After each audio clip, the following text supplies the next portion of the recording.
Today was no ordinary day. I had to get to that hospital fast.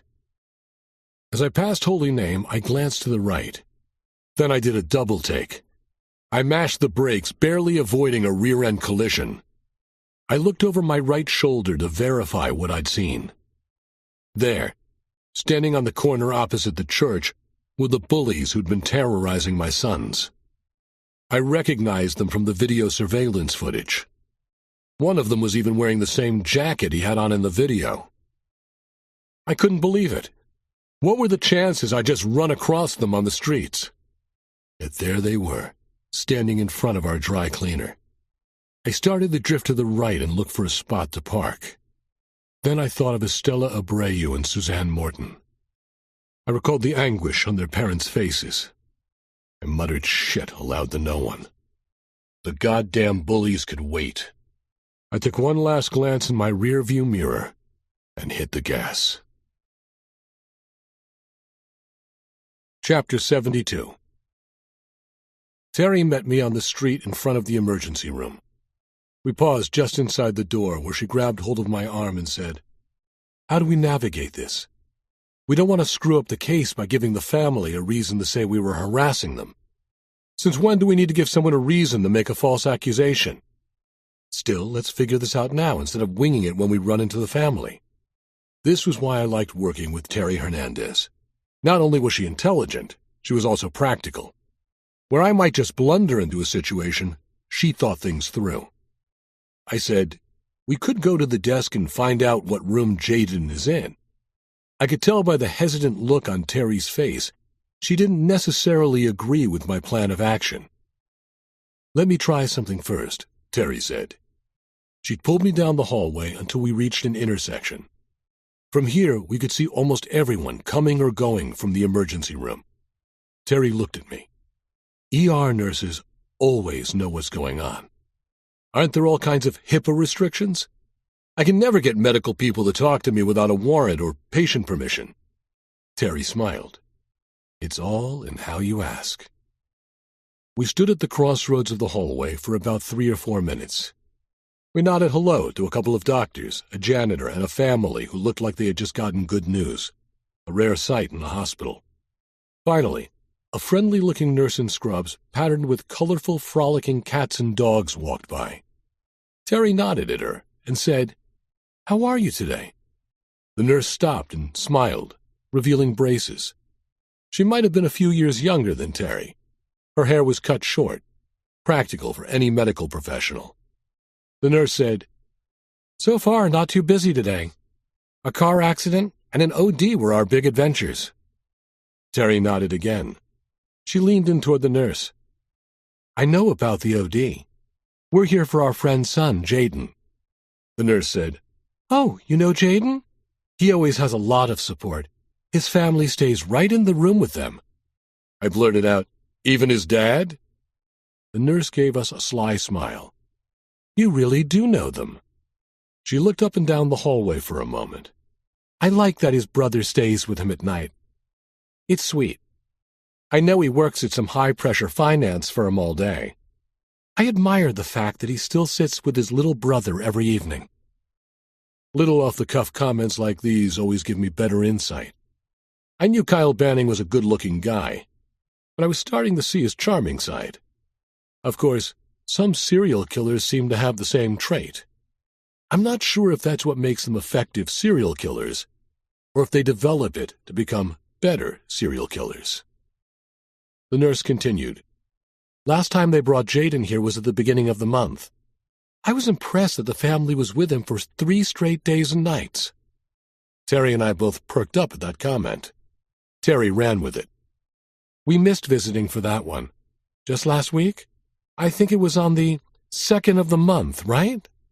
The nurse shook her head. "No, it was the first day of my rotation. I remember it started exactly on the 1st of the month. Jaden was released on the afternoon of the 4th. Terry and I looked at each other. That was the night before Terry tried the undercover in the bar called Rain in the financial district.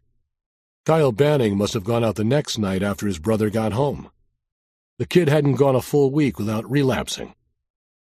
I realized the duration of the stay had something to do with some kind of psychiatric hold. My guess was that Jaden's father had arranged to keep the incident quiet and out of a judge's docket.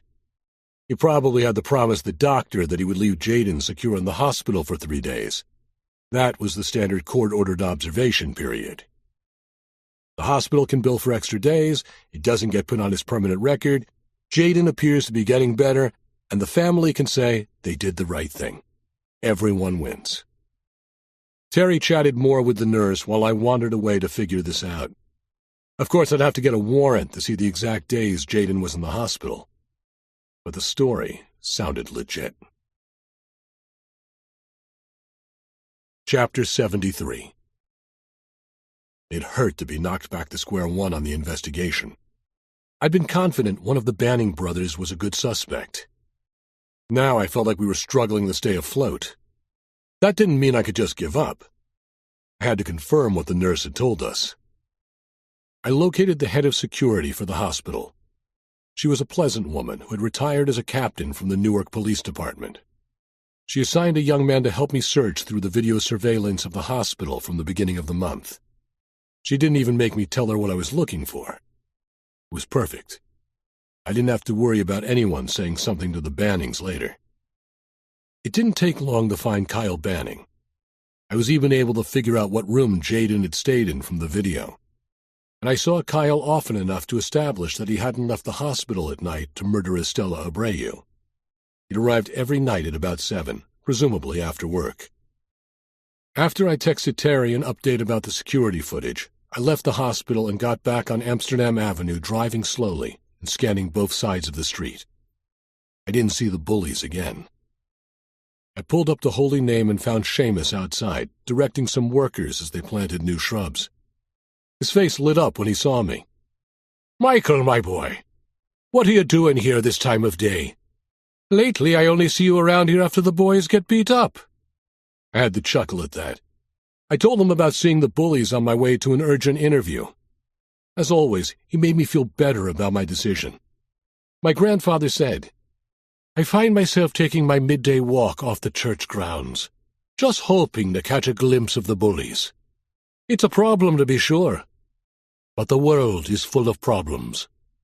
You're one of the few people I know trying to solve them." I nodded, feeling better already. "Sometimes you forget how important your job is. You're trying to catch people who have killed other people. In the big scheme of things, some punk kids harassing the boys isn't that big of a deal. You need to show your profession more respect." Seamus turned to admire the shrubs as they were settled into the ground. Then he looked back at me and said, "Was your interview fruitful?" "Not really. I had to eliminate my 2 best suspects from the case." "How can avoiding arresting the wrong person not be fruitful? It sounds like you hit a home run." Just looking at it from a different perspective made me feel better. My grandfather continued, "I'm going to keep taking my walks in the neighborhood. Those boys have to live around here somewhere. None of us had ever seen those bullies until this foolishness started, but why would they travel to bully someone? There are plenty of targets all over the city. I wouldn't worry about it, Michael. These things tend to work out. We'll either catch the bullies, or they'll get tired of hanging out near the church. The boys won't have any problem." Talking to my grandfather usually cheered me up. This was starting to feel like a full-on pep talk. And it was working. Chapter 74. By evening, I barely had any energy left as I trudged through the lobby of our building, giving a weak wave to the doorman. In my left hand, I carried 3 giant bags, the family dinner. I'd picked up 3 buckets of fried chicken with enough sides to satisfy a small army, which is essentially what we fed every night. Food and my family revived me to a degree. Everyone's schedule had been hectic. We all chatted about our day. I left out most of what I'd done, except that I'd visited my grandfather at the church. Mary Catherine also skimped on details about her day. I knew she'd taken one of the prescriptions her fertility doctor had written. It had knocked the stuffing out of her. She put on a brave front for the children, but I was worried, although she seemed back to her old self once we finished eating. I waited till the younger kids were in bed and the older kids were all doing their own thing. I even let the boys play a video game so they didn't care if I was around or not. Then I did something I almost never do at home. I worked on my case. I sat at the small desk in our bedroom and looked through all the information Walter Jackson had sent me. He had come up with half a dozen more names. He'd also taken the time to attach criminal histories, work histories, and anything else he thought might give me an insight for each interview. Name after name seemed similar, all relatively wealthy young men who had decent jobs. None of them had any criminal history. There was nothing that pointed to one name more than another. Until I reached the name Thomas Sloan. He was the veterinarian Walter had been unimpressed by. More importantly, Walter had found 2 incidents in which the NYPD had been called to Dr. Sloan's house, both times on suspicion of domestic abuse. That caught my attention. My personal belief is that someone who can commit domestic violence can commit any kind of violence. It isn't something I'd bring up in court, but it influences me when I interview people. The next document Walter had sent me via email made me freeze in place. Dr. Sloan's son Lewis had attended the Wolfson Academy. What were the chances of that? Slim enough for me to put Thomas Sloan as my first appointment in the morning. It looked like he had a veterinary clinic here on the Upper West Side. I immediately texted Terry Hernandez and told her I had a possible suspect. She agreed to meet me in the morning, a block away from the veterinary clinic. I tried not to be obvious, shutting down my computer when Mary Catherine walked in the room. She laughed. "You don't think I know you're working on a case? I never set down the rule that you couldn't." "I know. I just like to be engaged with the family when I'm at home." "Aren't you able to do a few personal errands during your workday?" "You know I try to be efficient." "Then there's no problem working on a case at home once in a while. There's no need to look like a teenage boy caught looking at porn on his computer." I stood up and took my beautiful wife in my arms. I didn't deserve someone as understanding as her. We embraced and kissed.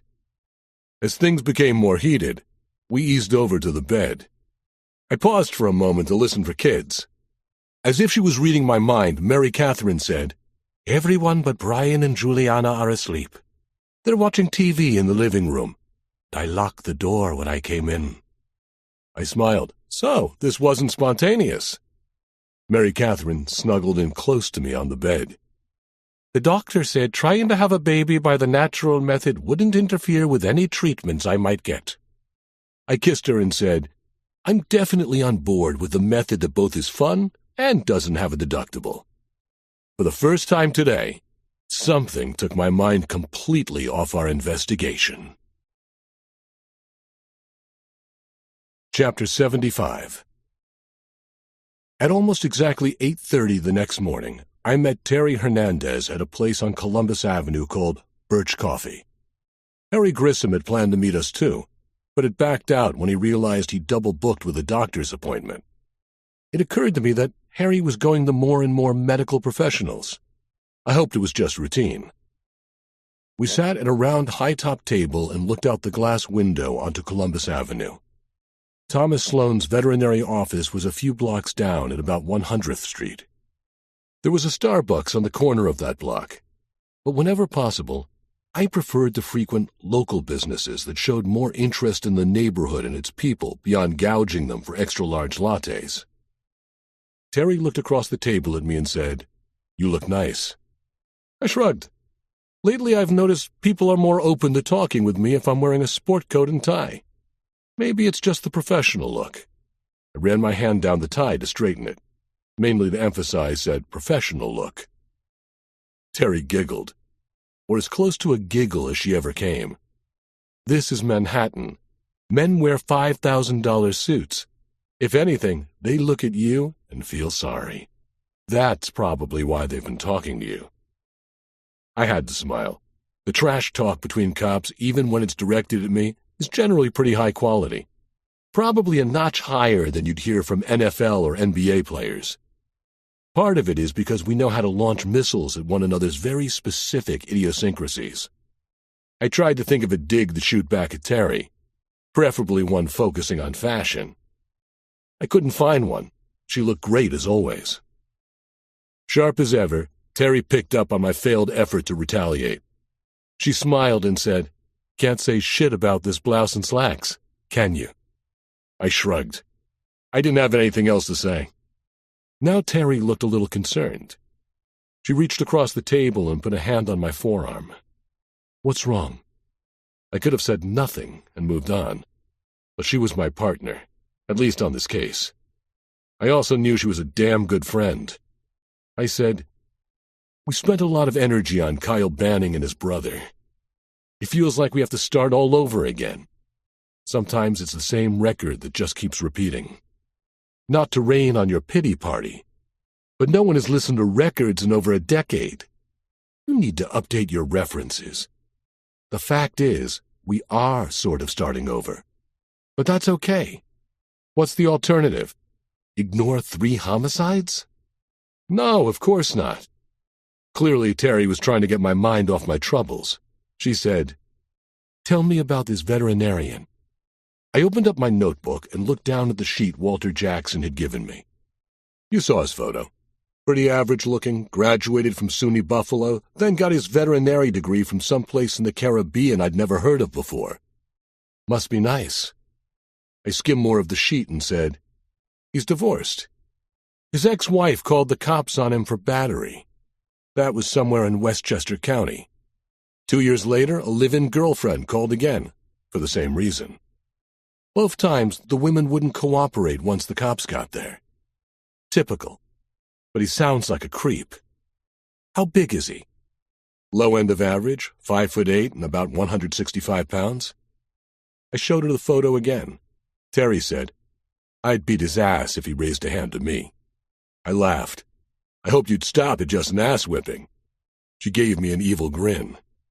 "I'd like to keep this low-key, at least at first. You know, not overwhelm him or anything. Just ask a few questions." Terry said, "I feel like you're trying to tell me something." "Don't threaten or intimidate him." "Until you need me to?" I gave her a smile and said, "Yeah, exactly." We finished our coffees and started to walk the 2 blocks to the veterinary clinic. Chapter 76. The veterinary clinic was in the corner of an office building. The small white sign with faded blue letters was nondescript and had seen better days. It didn't look like Sloan had much room at all in the corner of the building. I took a moment to scan the block. Nothing unusual for the Upper West Side. I took a deep breath. I didn't want comfortable, familiar surroundings to make me less vigilant. Technically, we were interviewing a potential homicide suspect. Terry's phone rang. She looked at the screen, then cut her eyes up to me. She took the call with a curt, "Detective Hernandez."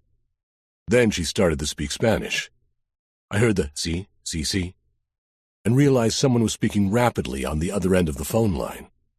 Terry lowered the phone, looked at me and said, "This is important. It'll take a few minutes." I waved her off and said in a low voice, "I'll just go in and introduce myself. Come in when you're ready." Terry nodded, pulled a small pad and pen out of her purse, and turned to write something, propping the pad on top of a box holding discount coupons bolted to the side of the building. As soon as I stepped in the front door, I could hear a ding in the back of the office. The place was open with 2 chairs facing a reception area without a receptionist.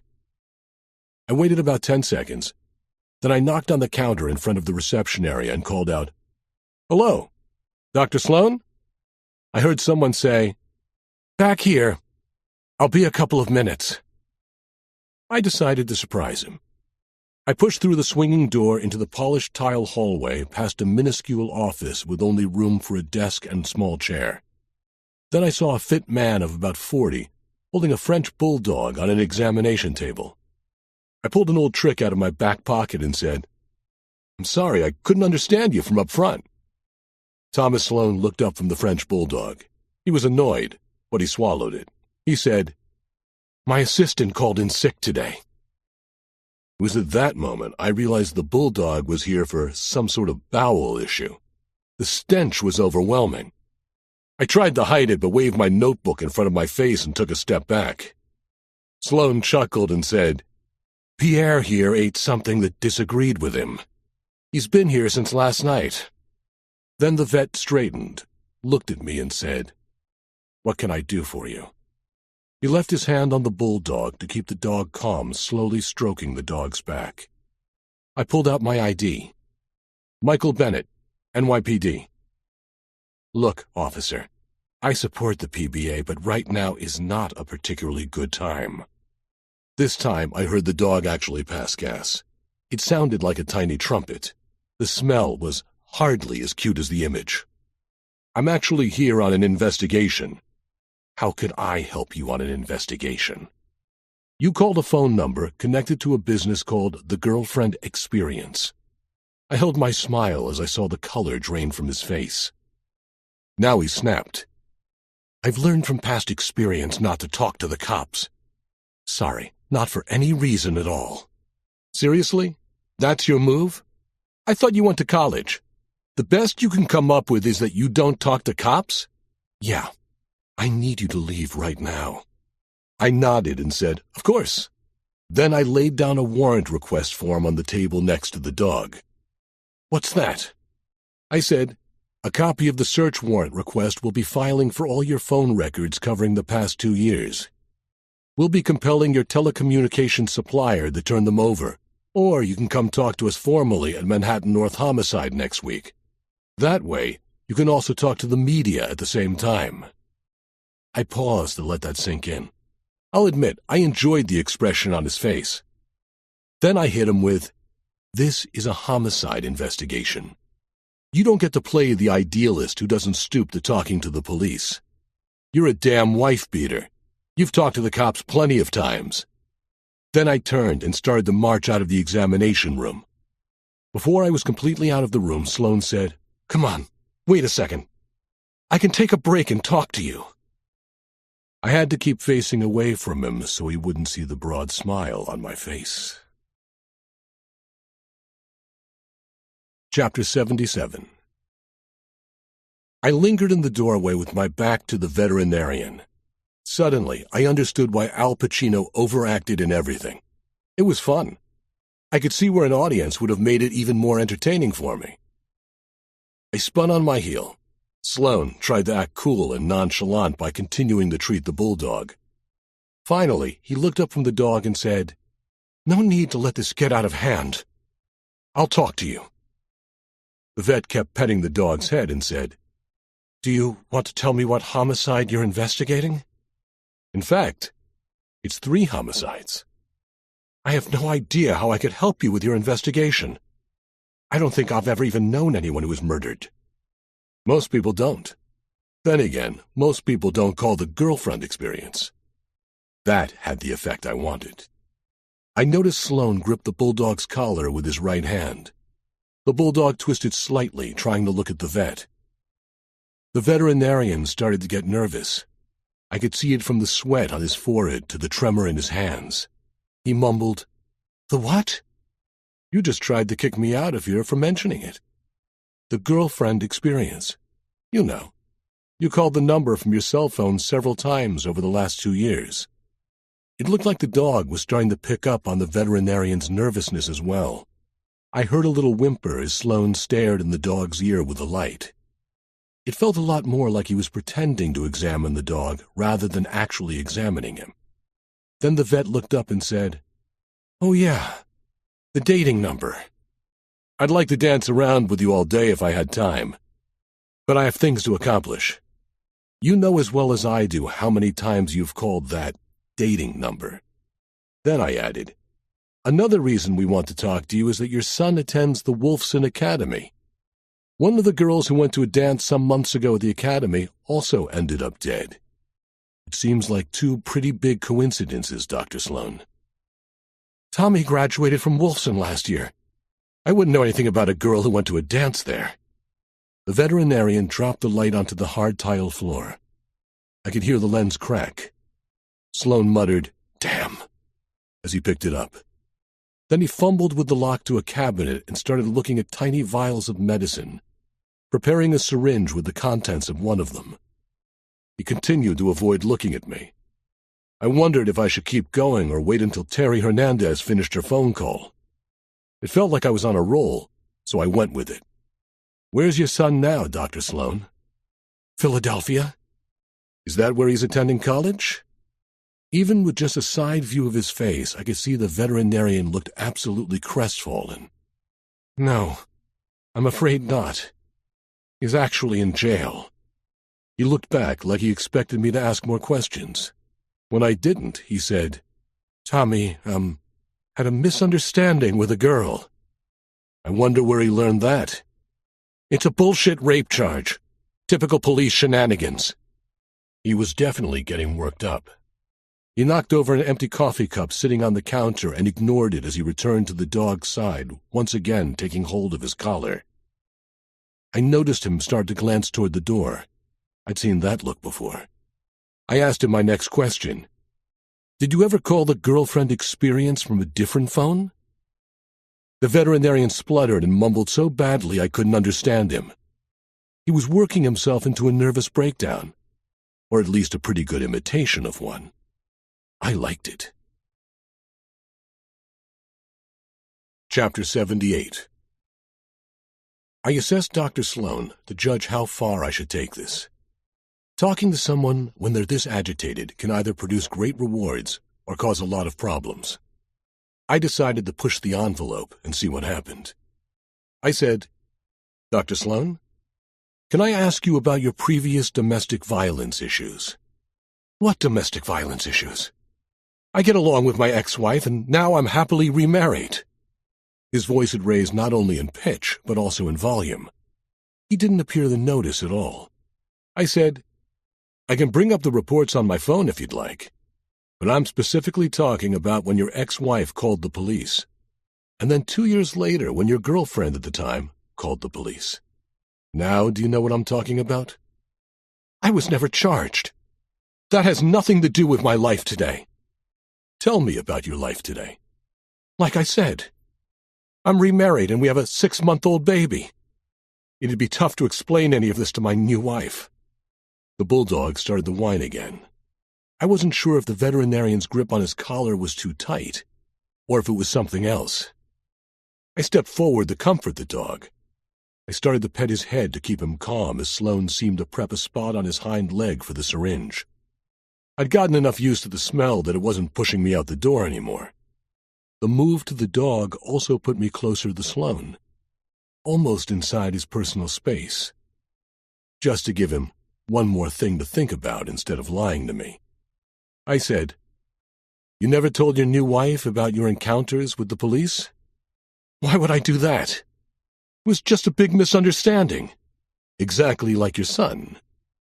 The French bulldog was becoming more and more agitated. I leaned down as I petted him and started to talk softly, hoping it would have an effect on the dog.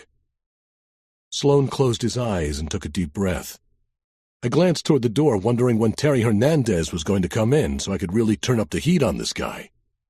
I said, "Can you see why we need to talk to you? There's a lot to clear up. If you had nothing to do with the homicides, we're not interested at all in the dating service. But can you guarantee me it wouldn't make it into the media? A weird allegation like I called a dating service could kill my business." "I can't make that guarantee. Any reports I write are eventually released to the public. But we have to talk, or you'll have this hanging over your head forever." I looked up from the bulldog, wondering when he was going to give the dog the shot. Just as I raised my head, I realized the veterinarian was right next to me. Then I felt the stinging pain in my neck. I shoved Sloan hard.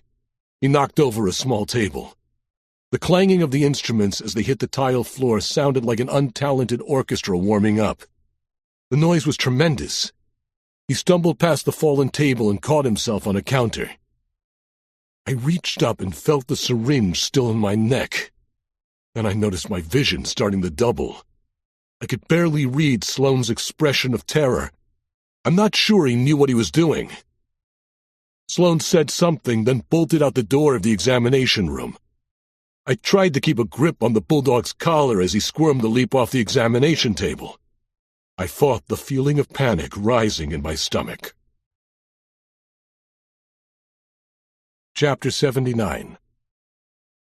I struggled to stay upright as I urged the dog into a sitting position on the table. Still gripping his collar, I yanked out the syringe and tried to focus enough to spot the tiny vial Sloane had left on the counter. I made my way around the table toward it. I needed to show it to whoever found me, unless it was some kind of fatal concoction. Then they'd find the vial in my pocket. It was much harder to pick up the vial as my head started to spin. Then the bulldog started to wail. It sounded like something out of a horror movie. It was wildly disconcerting in my altered state. I needed to chase the veterinarian. I finally managed to corral the vial and stick it into my pocket. I even took a second to lift the dog off the examination table and set him gently on the floor. I couldn't risk him trying to jump the 4 feet to the hard floor and injuring himself. I bumped into the doorframe as I tried to scoot out of the examination room, closing the dog inside. I bounced off the walls in the hallway like a pinball as I headed toward the front door. Now I felt a little nausea, but I wasn't sure if it was from the injection or my anxiety over what I had been injected with. I finally made it to the front reception area. Now my vision seemed to be dimming. I fumbled with the doorknob on the front door. Even something as simple as that taxed my dexterity. Finally, I stepped outside and looked up and down the street. Nothing seemed to make sense. I thought I saw a figure running away. Terry was at the corner of the building, still speaking on the phone. I tried to call her name, but wasn't able to form a word. She finally looked up and saw me. Terry said, "Oh my God." She dropped the phone into her purse and rushed toward me. I pointed in the direction of the running figure. I somehow managed to say, "Catch Sloane." Terry eased me onto the step in front of the veterinary clinic. She pulled an NYPD radio from her purse. I could feel my consciousness slipping away. I heard Terry almost shout into the radio, "Columbus Avenue and 100th. Columbus Avenue and 100th. 1013, ambulance required." The sharp dispatcher picked up on the urgency in Terry's voice. I could hear her say, "We have a 1013 at Columbus Avenue and West 100th Street. Clear the air." Even in my current state, I knew cops would start racing to us from all over Manhattan. Suddenly, I couldn't feel my legs. I drifted in a dream. I heard Terry giving Sloane's description. "White male running south on Columbus Avenue. His name is Thomas Sloane." Next thing I knew, I thought I was holding Mary Catherine's hand as she was undergoing some sort of medical procedure. I heard singing, or maybe it was sirens. Then everything went dark. Chapter 80. My senses came back to me piecemeal. I could hear a little. Then the darkness became a little lighter. I could feel activity around me. I could even sense that I was in a well-lit room. I had snatches of consciousness and knew I'd ridden in an ambulance. I'd also heard a lot of radio traffic. That's a little unusual for a homicide detective. We're not typically in the thick of things. But I guess somehow I'd managed to get right in the middle of everyone's day. I opened my eyes and blinked. It felt like I had sand on my eyeballs, they were so dry. The same thing with my throat. I tried to swallow, but I had nothing to swallow. Everything in the room was just haze and shadow. Someone gave me an ice chip, which felt like heaven in my mouth. A woman's voice said, "Can you sip some water?" My eyes fluttered and I took an involuntary deep breath. It just sort of got sucked in like I was in a deep sleep and snoring. I nodded my head, hoping that whoever had asked me about the sip of water understood I was ready. I felt a cup at my lips, and the few sips of water that entered my mouth ran straight down my throat like a waterfall. I heard another female voice. She had an accent I couldn't identify immediately. She repeated my name. "Mr. Bennett? Mr. Bennett? Mr. Bennett, can you hear me?" I nodded. The room was starting to come into focus quickly now. There was a young woman with light hair and in blue surgical scrubs. She was holding a cup of water. Another woman stood right next to my bed. She wore a white coat and had black hair. The woman in the white coat said, "You're going to be okay. You are in the emergency room of Mount Sinai." I was able to cough out, "Mount Sinai Morningside?" I don't know why it mattered. That's just what popped into my scrambled brain. She shook her head and her dark hair swayed. "No, Mount Sinai on Madison. They decided it was faster to bring you here because of traffic. I'm Dr. Huang. Do you know what happened?" I nodded. "Suspect stabbed me with a syringe. We found the vial in your pocket. That was very smart. It was ketamine, a strong animal tranquilizer. You're very lucky." I tried to sit up in the bed. If this is lucky, I'd rather be good. Neither of my attendants got the reference to the old adage, better to be lucky than good. Then I managed to say, "Did they catch Sloane?" I was starting to feel better by the second. The doctor wasn't sure what I was talking about. She asked me if I was feeling up to seeing visitors. Once I nodded, she opened the door, and I was glad to see Terry Hernandez and Harry Grissom rush into the room. Terry didn't need to be asked. She said, "A patrol officer picked up Sloane 3 blocks away from his clinic. He's being booked now." Harry spoke up. "He's being charged with attempted murder.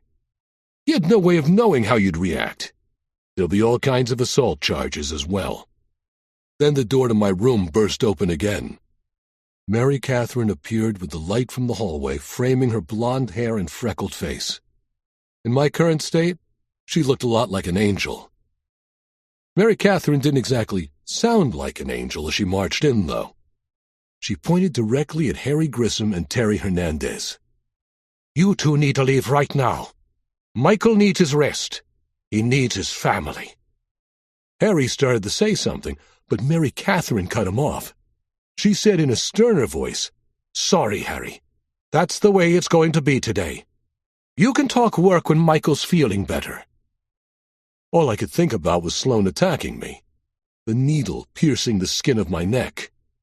It might take me a while to get over this one. I was conscious enough to see Terry realize it was time to go. She gave Mary Catherine a quick kiss on both cheeks, and Harry a slight shove toward the door. Then Mary Catherine rushed to my side and started covering me with kisses.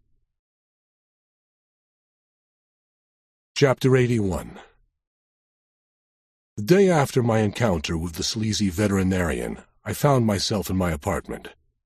My doctor had said I needed a minimum of 2 days at home rest to make sure I had no adverse reactions. Mary Catherine had ordered me to comply whether I needed it or not. I may not always do what the NYPD or doctors want me to, but I rarely defy one of my wife's commands.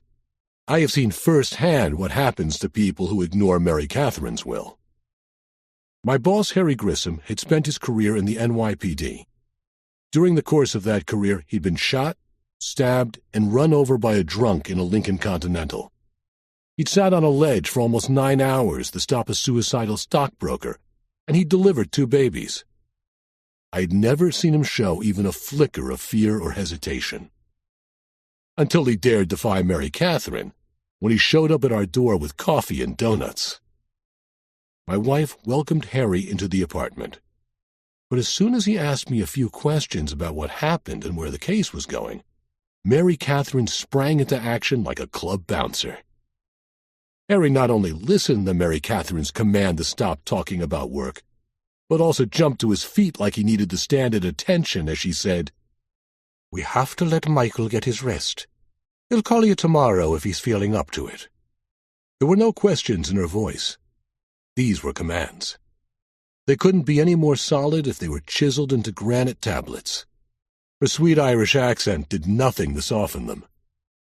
Mary Catherine led Harry out of the apartment in a friendly manner, but he had no chance to resist. There was something comical about the whole situation. That's why I was laughing to myself when Mary Catherine came back and made me lie down on the couch. I feel fine. In fact, I slept really well last night. And you're going to sleep really well today. You're going to let your mind clear and your body rest. She looked at me like she expected me to argue. When I remained silent, she gave me a stern look and just added, "Or else." It was just about the first time I could remember not working on an open case in some capacity for more than a day. Incredibly, I had allowed Mary Catherine to shut off my phone. That meant calls had to come through the apartment. Mary Catherine could monitor those. She would have made a good prison guard. The first conversation I heard was at about 10 in the morning. Terry Hernandez was worried about me and couldn't reach me on my cell phone. Mary Catherine and Terry chatted like old friends. Terry completely understood when Mary Catherine said she wasn't letting anyone talk to me today. Instead, they talked about my quirks and snickered like two ex-wives comparing notes. I could hear only Mary Catherine's side of the conversation, but she giggled and said, "I know, it's like sports had an actual impact on his everyday life. If he followed the stock market as closely, we'd be rich." I tried to tune out the rest of the conversation to avoid being insulted. She let me change into regular clothes at about noon and move from the bedroom into the living room so I didn't look like I was recovering from some sort of plague.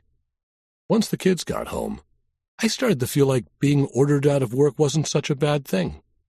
I'd expected the younger kids like Shauna or Chrissy to make a fuss over me, but I was touched that my whole brood made an effort to entertain me. Chrissy told me a story she'd written for class. It involved chickens who lived at a farm and started to realize they needed to escape. I didn't point out that it was essentially the plot to the animated movie Chicken Run. Chrissy seemed too pleased with herself for me to spoil it. Jane tried to improve my chess-playing skills. I'd always thought I was pretty good until my third eldest child proved to be something of a prodigy. She'd backed away from chess as she got into high school, but she was still damn talented. So much so, it wasn't particularly fun to play her, even after her hour-long lesson. I noticed the boys, Ricky, Eddie, and Trent, had come straight home from school. Usually they stayed and played basketball or some other activity. I worried that the bully situation was really having an impact on their lives. No parent ever wants to see their kids affected like that. It hurt. I made a mental note to call Sergeant Figler and see if she'd made any progress finding the bullies. The boys got me to play a video game that involved building a fortress to protect against attacking rival tribes. Most of my questions were left only partially answered as the boys concentrated on the screen. All in all, it was quite the satisfying day. Apparently, Mary Catherine agreed with me. Just before dinner, she eased onto the couch next to me. She said, "Having you home all day has been a lot of fun. Did you see the look on the kids' faces when they ran to you right after school? Not so bad, huh? Maybe it doesn't have to be a one-day deal." I turned so I could look into Mary Catherine's eyes. "Are you suggesting I retire on the basis of a pleasant day at home on the couch? We've got 10 kids. If half of them decide to go to college, it could bankrupt us. You know we could sell this place and move somewhere cheaper than New York. We could live very comfortable lives. Mary Catherine, is that what you really want?" She thought about it for a full 30 seconds. Then she looked at me and said, "I'll let you know when I find out where we're going with my fertility treatments." Like a lot of New Yorkers, I could hardly imagine living anywhere else. Chapter 82. It didn't take long for my life to get back on track. After almost 3 days spent on my couch, I found myself with Terry Hernandez, sitting in an interview room at Rikers Island, staring across at the veterinarian Thomas Sloan and his attorney Linda Beam. A few days in New York City's holding cells had already affected Sloan's appearance. His hair was lank and hung uncombed across his ears and forehead. His tan jail scrubs had some kind of food crusted on the chest. I'd be lying if I said it wasn't gratifying to see him in this state. While I was recovering, Terry Hernandez had been busy. She'd kept the pressure on Sloan and wasn't taking any shit at all from his attorney. We both knew Linda Beam from her days as an assistant district attorney here in the city. A graduate of Howard University, she was one of the sharpest lawyers I'd ever met. And even though I was a few years younger than her, Linda looked a decade younger. Now she was able to use her insight as well as her relationships as one of the city's most effective criminal defense attorneys. Linda had an edge to her voice when she said, "Come on, guys. You don't think an attempted murder charge is a little over the top?" Before I could answer, Terry jumped in. "You don't think jabbing a needle into someone's neck isn't dangerous? You've worked with cops long enough to know how much shit we put up with. Now you want us to give a pass to your dirtbag client after he stabbed Mike?" Her voice raised to almost a shout. "In the goddamn neck with a needle?" I could tell Terry's outburst made Linda Beam uncomfortable.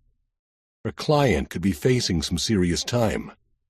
Terry gained control of herself and said, "Your client didn't know if Mike had some kind of allergy to ketamine. There's no telling how he could have reacted."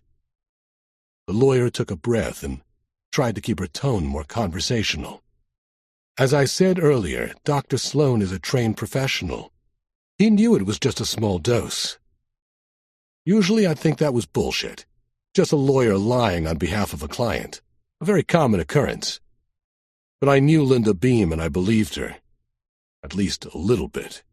I said, 'Linda, are you arguing that stabbing people in the neck with a needle and injecting them against their will should be a misdemeanor?'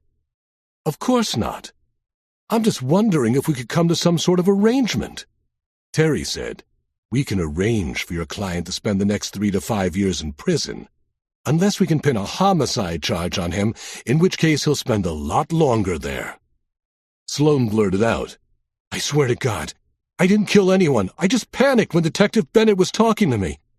I don't know what I was thinking. I just—' His attorney couldn't shut him up. The lawyer barked, 'That's enough.' She followed it with a nasty look. It felt like if they were alone she might have slapped him. I was on board with that. Linda looked at us both and said, 'Dr. Sloan would be willing to talk to you without any reservation. He'll tell you everything you want to know about the girlfriend experience, and anyone he knows connected to it. In return, we find a suitable assault charge instead of attempted murder.' I leaned in and said, 'And what can he tell us about the girlfriend experience? Does that mean we have a deal?' I remained silent while Terry gave the stink eye to Sloan. This was more enjoyable than watching TV in the evening. At least it was more compelling. Chapter 83. After some negotiation over the phone between Linda Beam and an assistant district attorney, we were all set to interview the veterinarian Thomas Sloan. Linda had done a good job of preparing him to answer quickly and honestly. She probably had to tell him 100 times that nothing he said would get him in more trouble than he was already in. That was a hard concept for most people to comprehend, especially one who'd never faced serious criminal charges before. I established pretty quickly that Sloan didn't know Allie Pritz. He didn't know about how the girlfriend experience had been created or was administrated. And he didn't know any of the 3 girls who had been murdered. He studied each photograph and was adamant that he had no knowledge about what happened to them. Terry said, "How did you find out about the girlfriend experience in the first place? Where did you get a phone number to call?" Sloan tried to brush his dirty hair out of his eyes.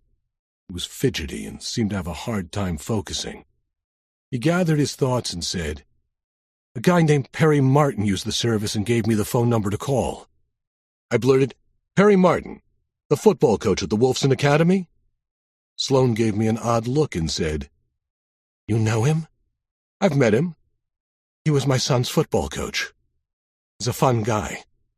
He went into great detail about how he tried to see one of the girls every few weeks during this time of the year. He said it helped focus him on Friday nights when he had to call plays." I groaned inside. How had we come to another possible suspect so quickly? It was starting to feel like an unending parade.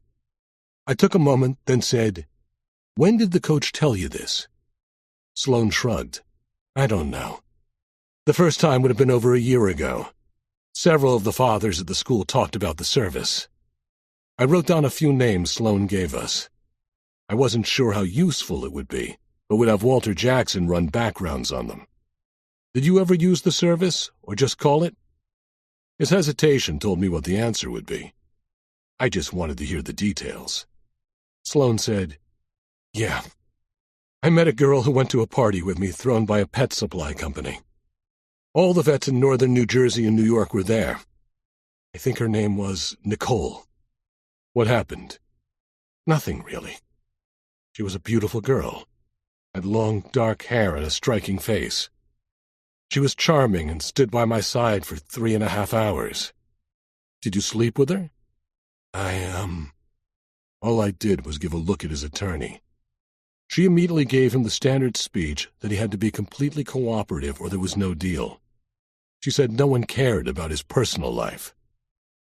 Finally, Sloan looked at me and said, "I tried to negotiate a price to sleep with her, but she claimed she never did that.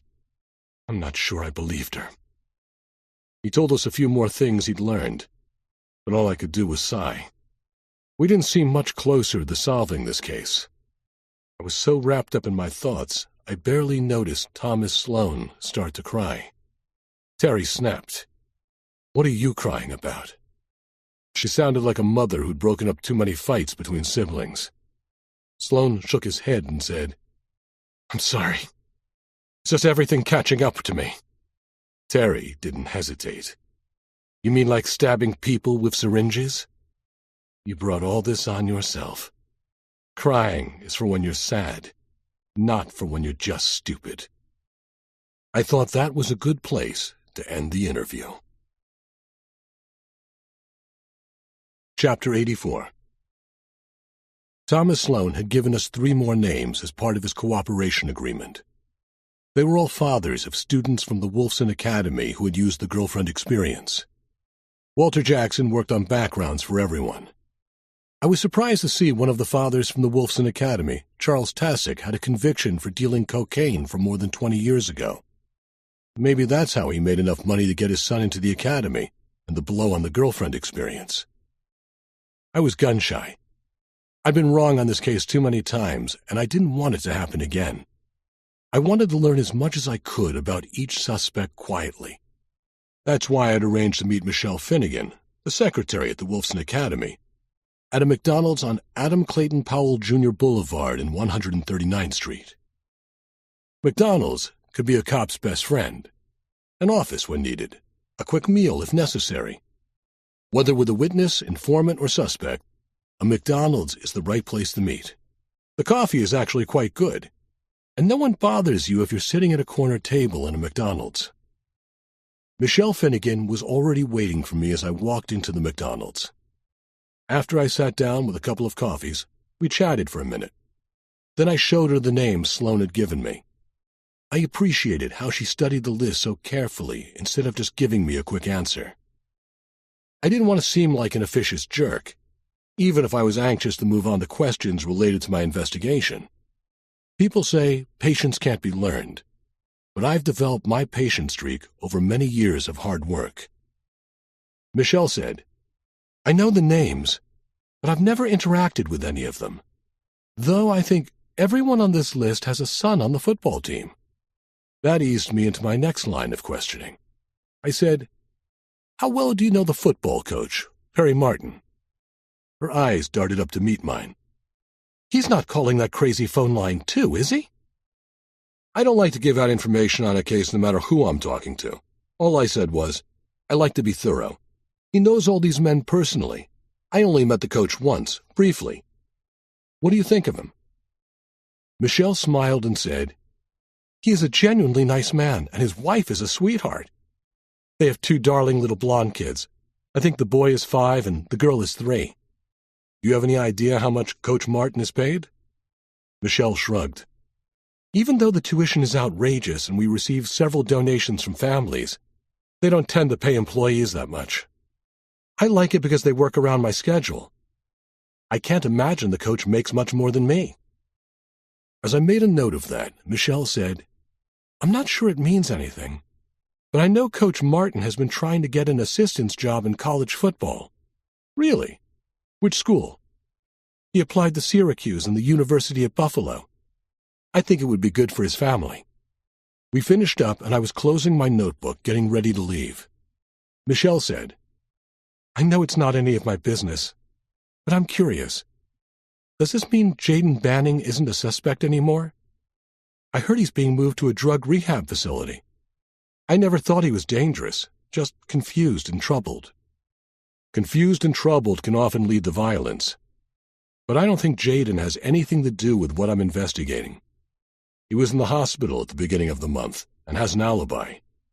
I remember him missing a week at the beginning of the month. I think his father believes that by keeping him on a routine and at a strict school, it will keep him out of trouble. I can't tell you how many times I've seen that philosophy fail. I was surprised when Michelle gave me a quick hug before she headed out the door and up to her job in Bronxville. Chapter 85.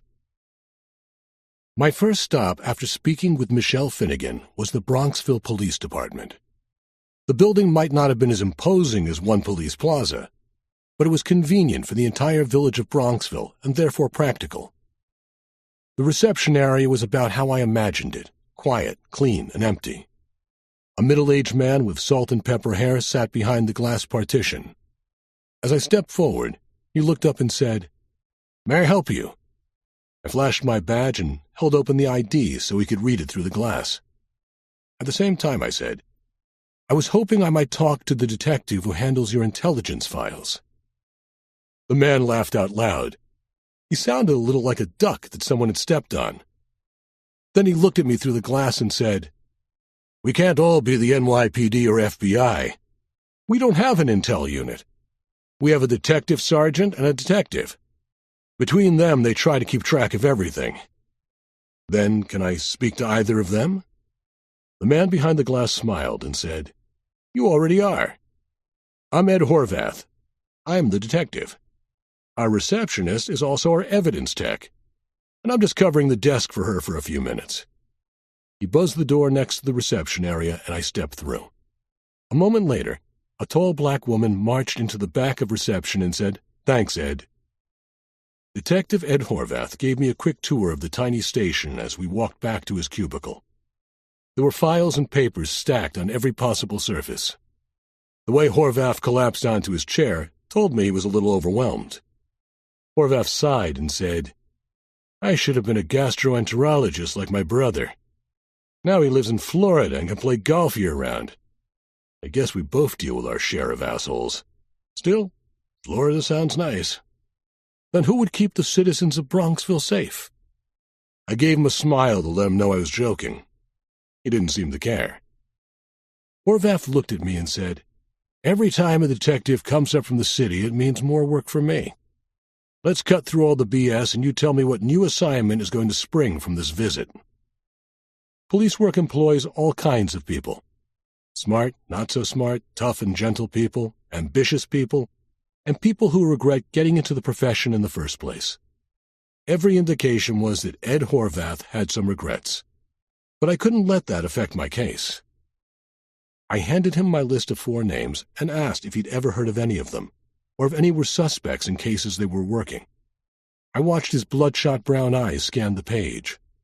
Then he jerked his head up and said, Isn't Perry Martin the football coach over at the Wolfson Academy? Yeah, he is. Do you know him? Horvath shrugged. I don't think I ever met him. He's got that team playing at a high level. Feels like he's in the local paper every week in the fall. But we certainly don't have any cases involving him. Is he a suspect in whatever you're investigating? You know how in big cases everyone is a suspect. I'm just trying to gather as much information as I can about any name that pops up. His eyes drifted back to the list of names. After another few seconds, he said, I know this one. William Tassick. I haven't heard the name in years. How do you know him? We had a joint narcotics task force with the county and the smaller towns in the area. He was like the biggest dealer we all knew. None of us ever made a case on him. But the DEA snagged him for bringing a couple of kilos a week into Newark. I heard he supplied all of northern Jersey. I thought he was still in prison. I said, "Been out a long time. He lives north of here in Mount Vernon." "That surprises me. He was a big hitter with big tastes. I figured him from Miami or L.A. You know if he ever committed any serious violence? Was he suspected of any homicides? I heard the Newark PD thought he was good for a double murder of some local dealers down there. Each dealer was shot in the face once. It eliminated anyone in competition with Tasic. So it was all business. I guess you could look at it that way. Why would that matter? A homicide is a homicide."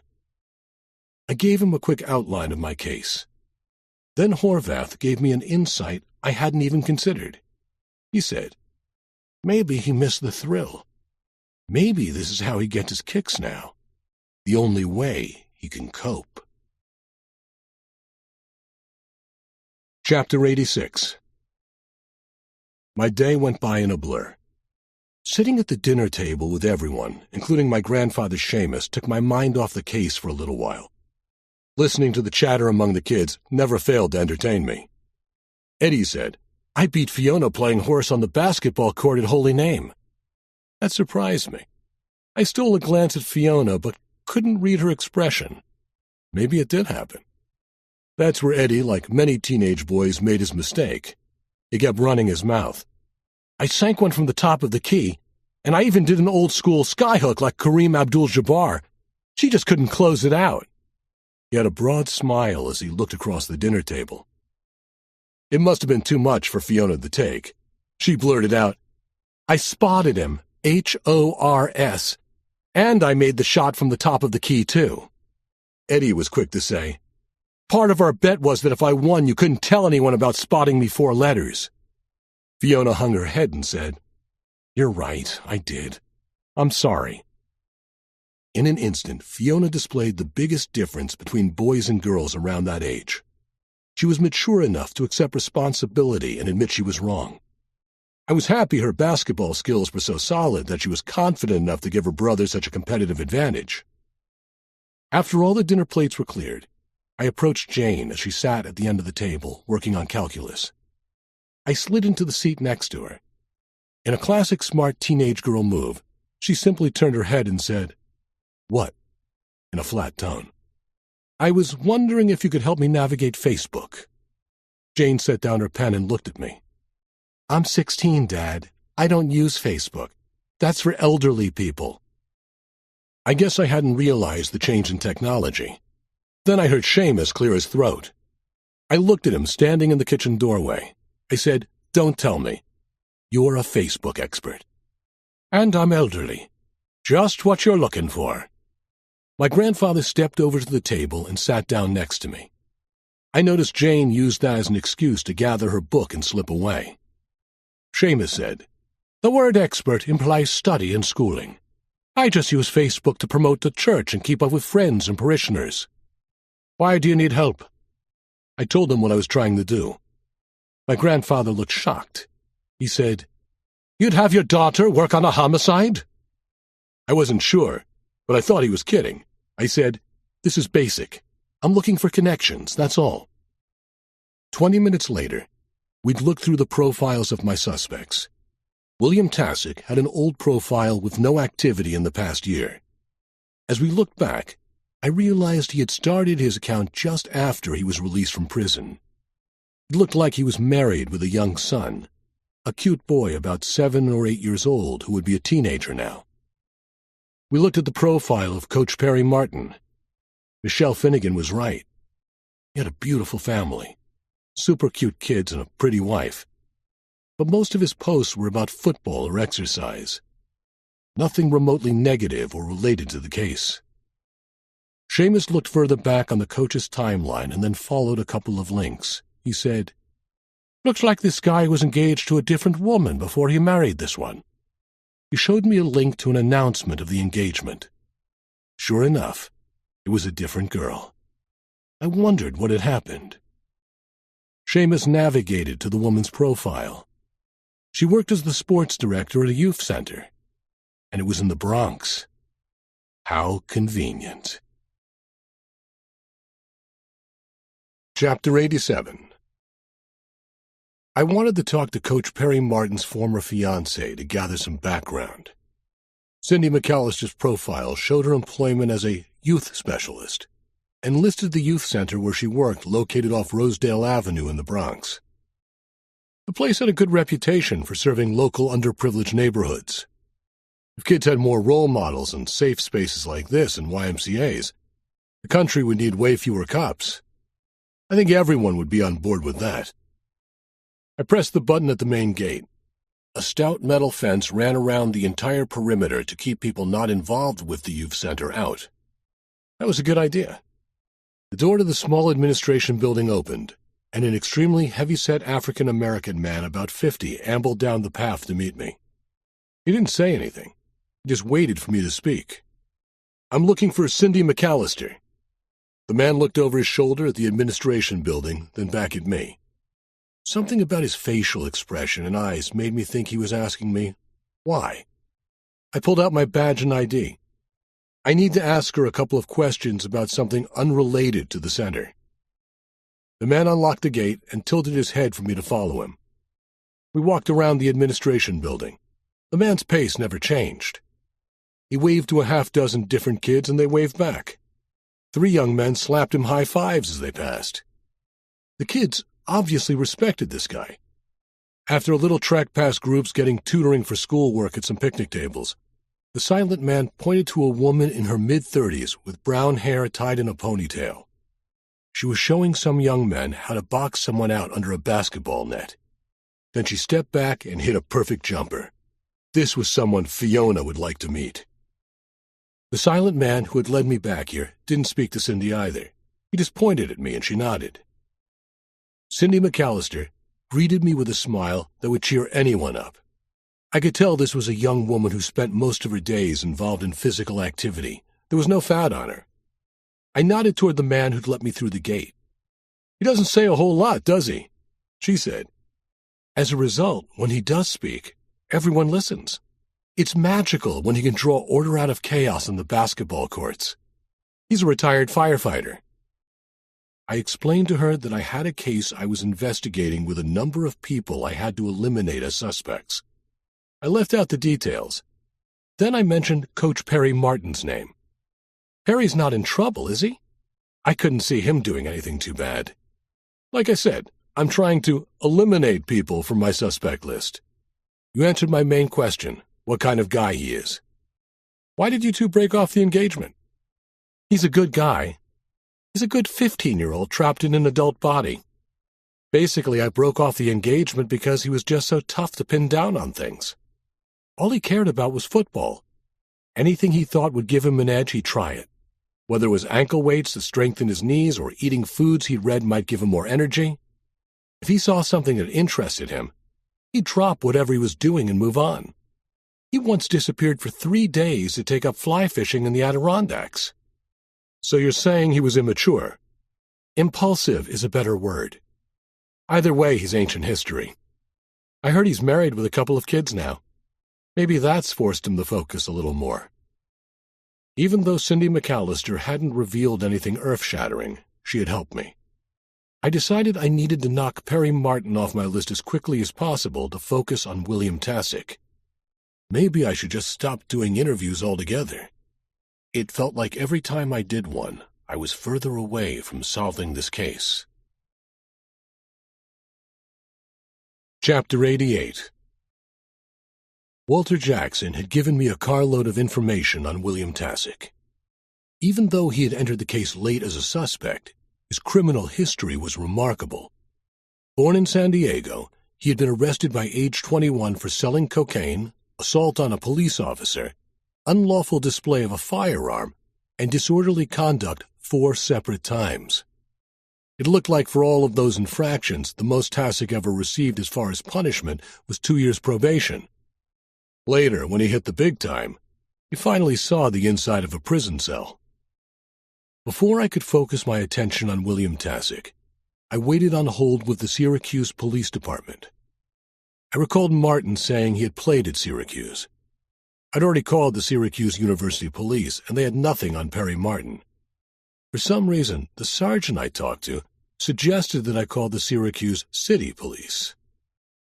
After going through 3 different detectives, I was waiting to speak to a sergeant who'd been in the department for more than 20 years. Just as I was about to hang up in frustration, a woman came on the line. "This is Sergeant Pagan. Someone said you're asking about a case from 16 years ago. I'm afraid unless it was a capital case or had some extenuating circumstances, the record has almost certainly been purged." I said, "That's what I've been told. Apparently an officer at the University Police thought you guys might know a name connected to a case I'm working."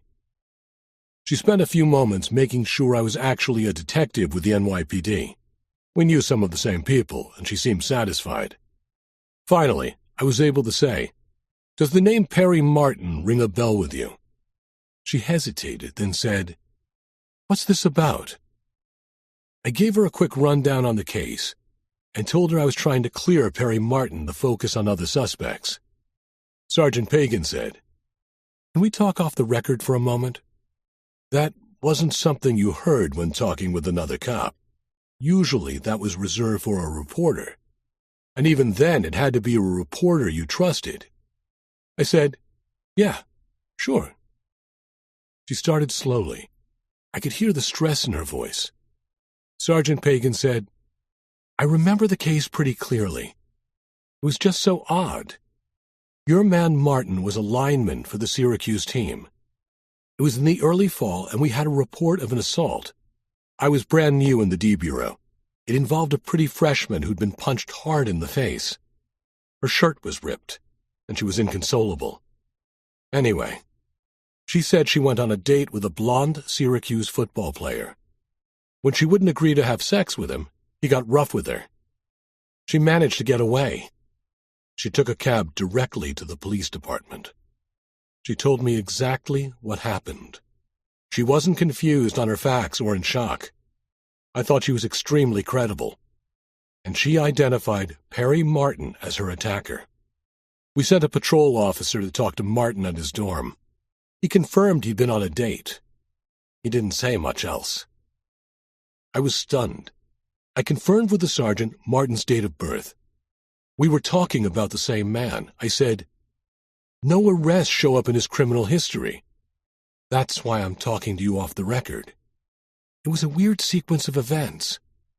I was getting ready to file the case when the victim's brother took a shot at Perry Martin with a .38 revolver. He didn't think we would file a case for the assault because Martin was a football player. The state attorney hated the idea of charging the brother, and everyone came to an agreement to drop all of the investigations. No one was ever charged with any crimes. I wasn't even allowed to talk to the Syracuse administration about the incident. They would have flipped out and kicked him off the team. I'm a little bothered by the whole situation, even all these years later. I thanked the sergeant and sat at my desk for a moment as I considered everything she'd said. I immediately called Terry Hernandez and asked her to meet here at my office. We had to look at Perry Martin much more seriously. Chapter 89. I continued to sit at my desk considering what Sergeant Pagan had told me. Perry Martin had been a danger to women during college. Did that mean he was a murderer too? That could be a leap. I needed to fill in a lot of gaps in the case. I spent an hour figuring out what I needed to verify about Perry Martin. Then I had my team with me. Terry Hernandez, Walter Jackson, and Harry Grissom all sat around a table in our squad bay. It took me about 10 minutes to bring them completely up to speed.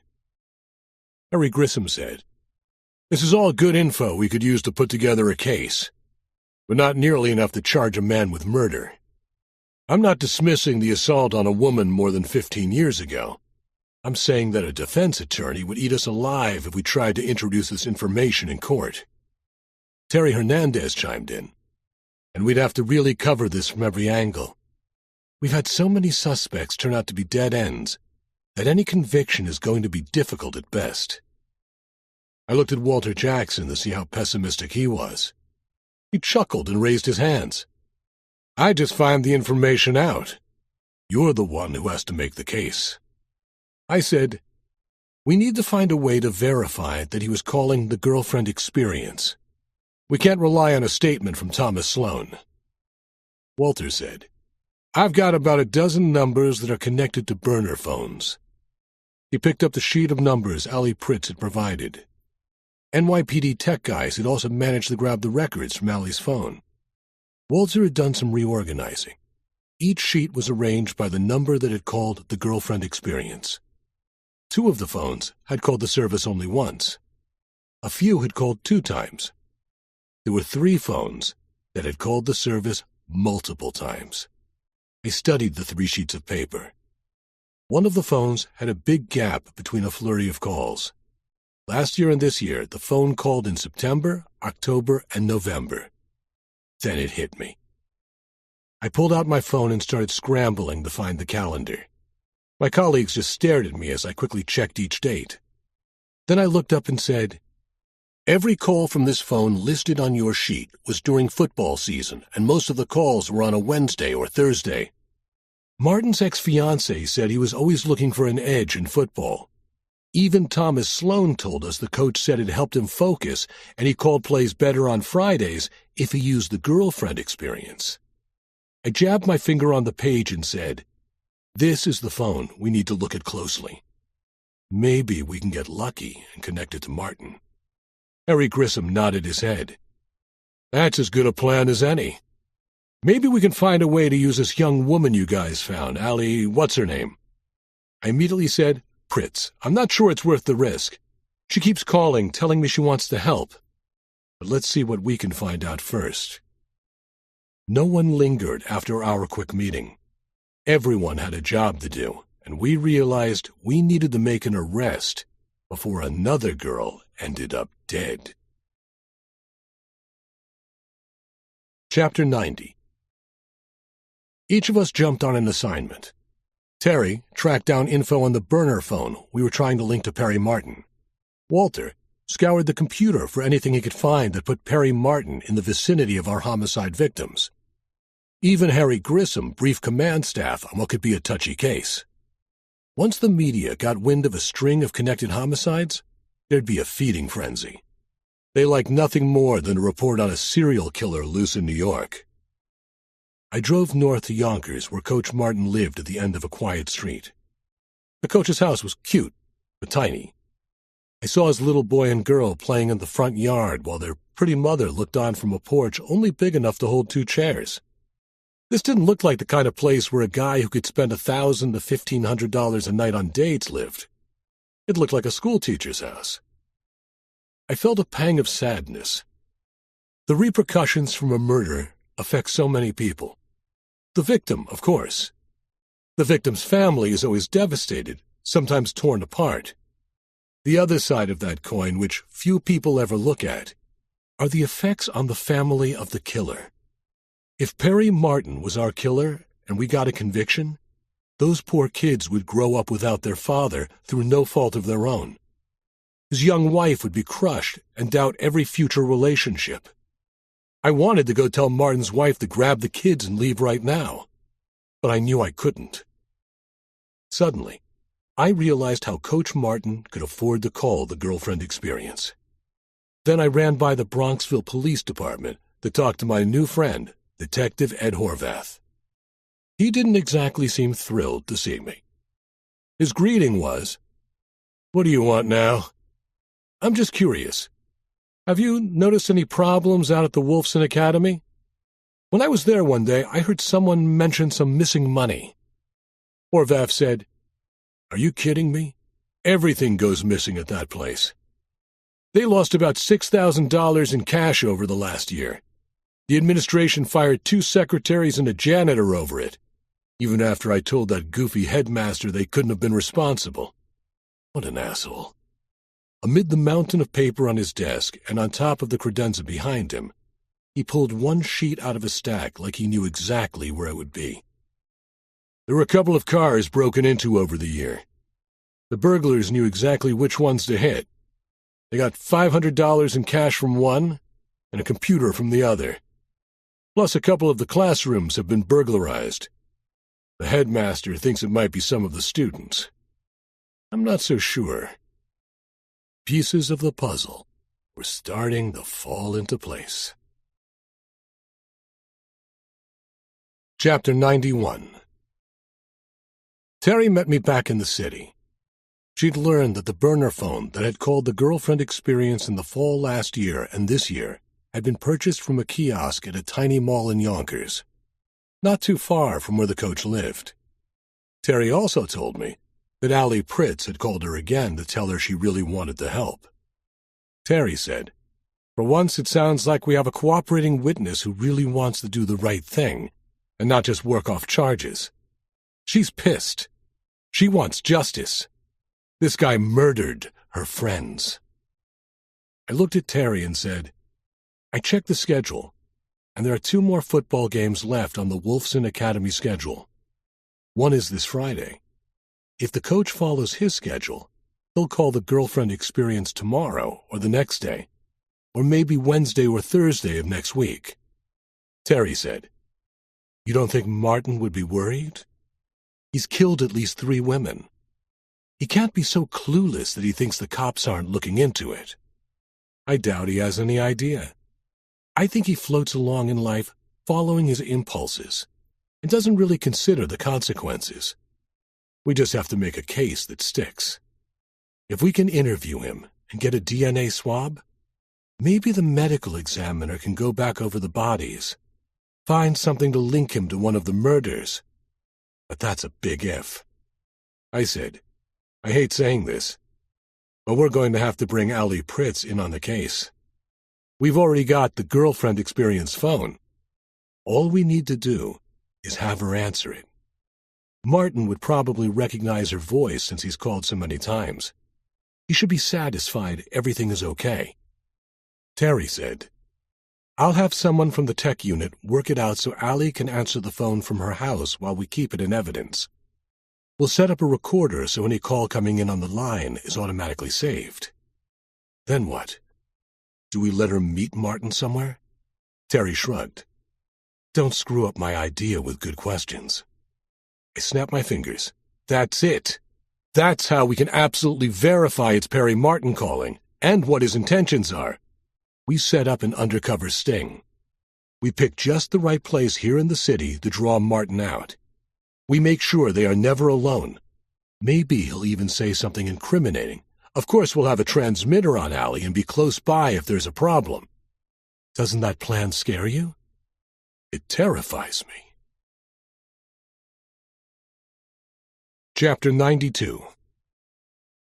My Lieutenant Harry Grissom didn't jump on board with our plan to use Allie Pritz in an undercover sting. At least not completely.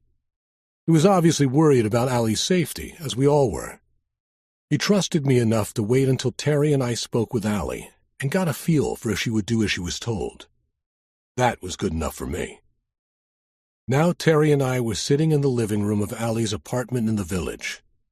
I'll confess that every time I glanced at the window and saw the fire escape, my stomach did a flip-flop. But sitting in a comfortable chair while Terry Hernandez sat on the couch with Allie made me feel stable enough to continue. Barely. Terry and I had decided before we arrived at the apartment that she'd do most of the talking.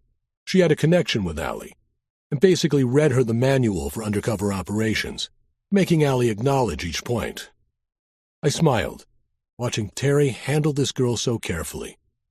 Terry was tough and could fly off the handle, but she was also patient and caring. It was counter to the persona she tried to project around the department, and I could see that Allie responded to it.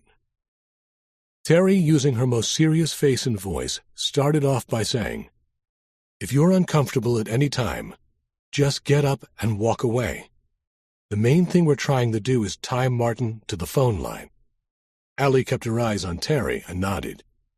"If he calls, just be cool. Maybe even a little distant.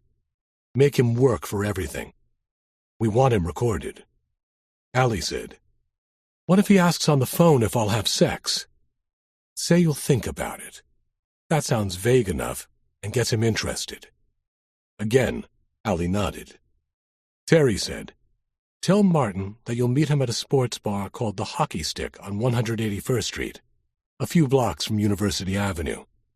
Your safety is the overall priority. We know we can cover the Hockey Stick with surveillance, and it's far enough north in the city that he shouldn't mind coming down to it. Plus, he'll probably like the idea of a possible college atmosphere. Once more, Allie nodded. Terry said, "You'll have a transmitter hidden on you, and we'll be able to hear your conversation. It reaches 30 to 50 yards, depending on the environment. Be cautious, but don't be scared. And let him do most of the talking. Maybe he'll say something we can use to connect him to one of the murders." I finally spoke up.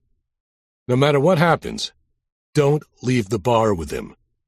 We'll be in there with you somewhere. If there's a problem, we'll handle it.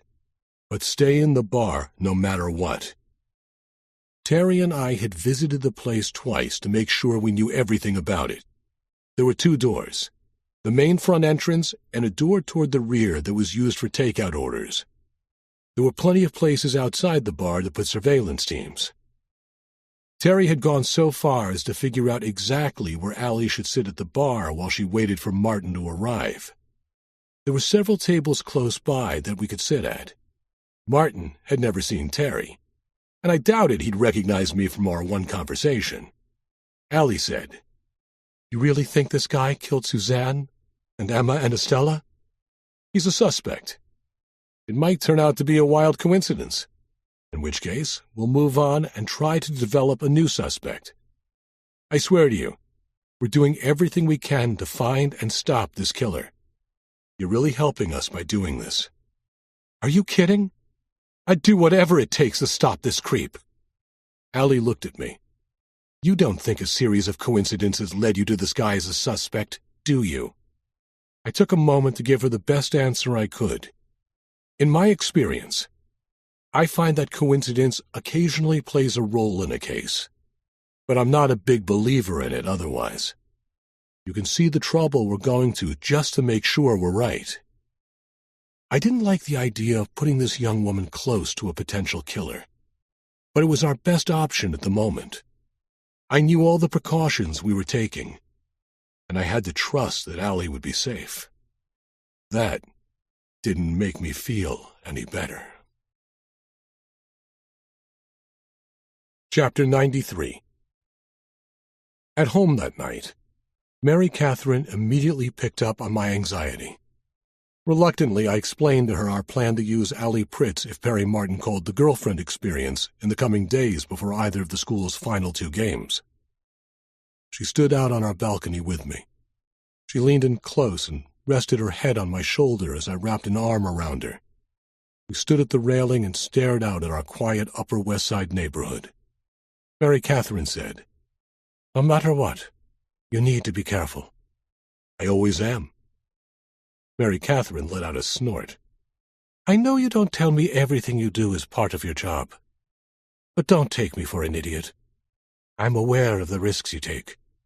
I've heard others talk about things you've done, and even though it scares me, it's also part of the reason I fell in love with you. I just want you to look out for yourself as you are looking out for everyone else." I decided it was time to change the conversation. I said, "Speaking of taking care of yourself, anything new develop with your fertility pretreatments? I know it was making you tired at first. How do you feel now?" "I don't know if I'm feeling better or adjusting to feeling tired all the time. I'm starting to feel the stress of the decision. I swear, Michael, I'm not sure if this is the right thing to do. Seeing you work on cases like this scares me. It scares me for the safety of the 10 children we have already, even if 3 of them are essentially adults. It scares me to think about caring for an infant, the constant attention, the enormous amount of time. What happens to my time with the other kids?" All good questions. Any chance you want to give me some good answers? The best answer is what you usually tell me. Follow your heart. Or as Seamus would say, trust in faith. This is not a decision you need to rush. She squeezed me, then stood on her tiptoes and kissed me on the lips. "How is it you know just what to say to me and the kids when we're feeling our worst?" "Practice." I smiled at her laughter. When she rose on her tiptoes again, I was ready for a longer kiss, and I was definitely not disappointed. Chapter 94. Using our highly trained NYPD technicians, Terry and I arranged to have clones of the Girlfriend Experience phone set up at Allie's apartment and our office. The explanation of how the electronics worked made my head spin, but I trusted our tech people. I was confident the phone would alert us to any calls coming in. That's why on Thursday afternoon, when the phone sitting on my desk beeped, I jumped to listen in on the conversation. Allie handled it perfectly.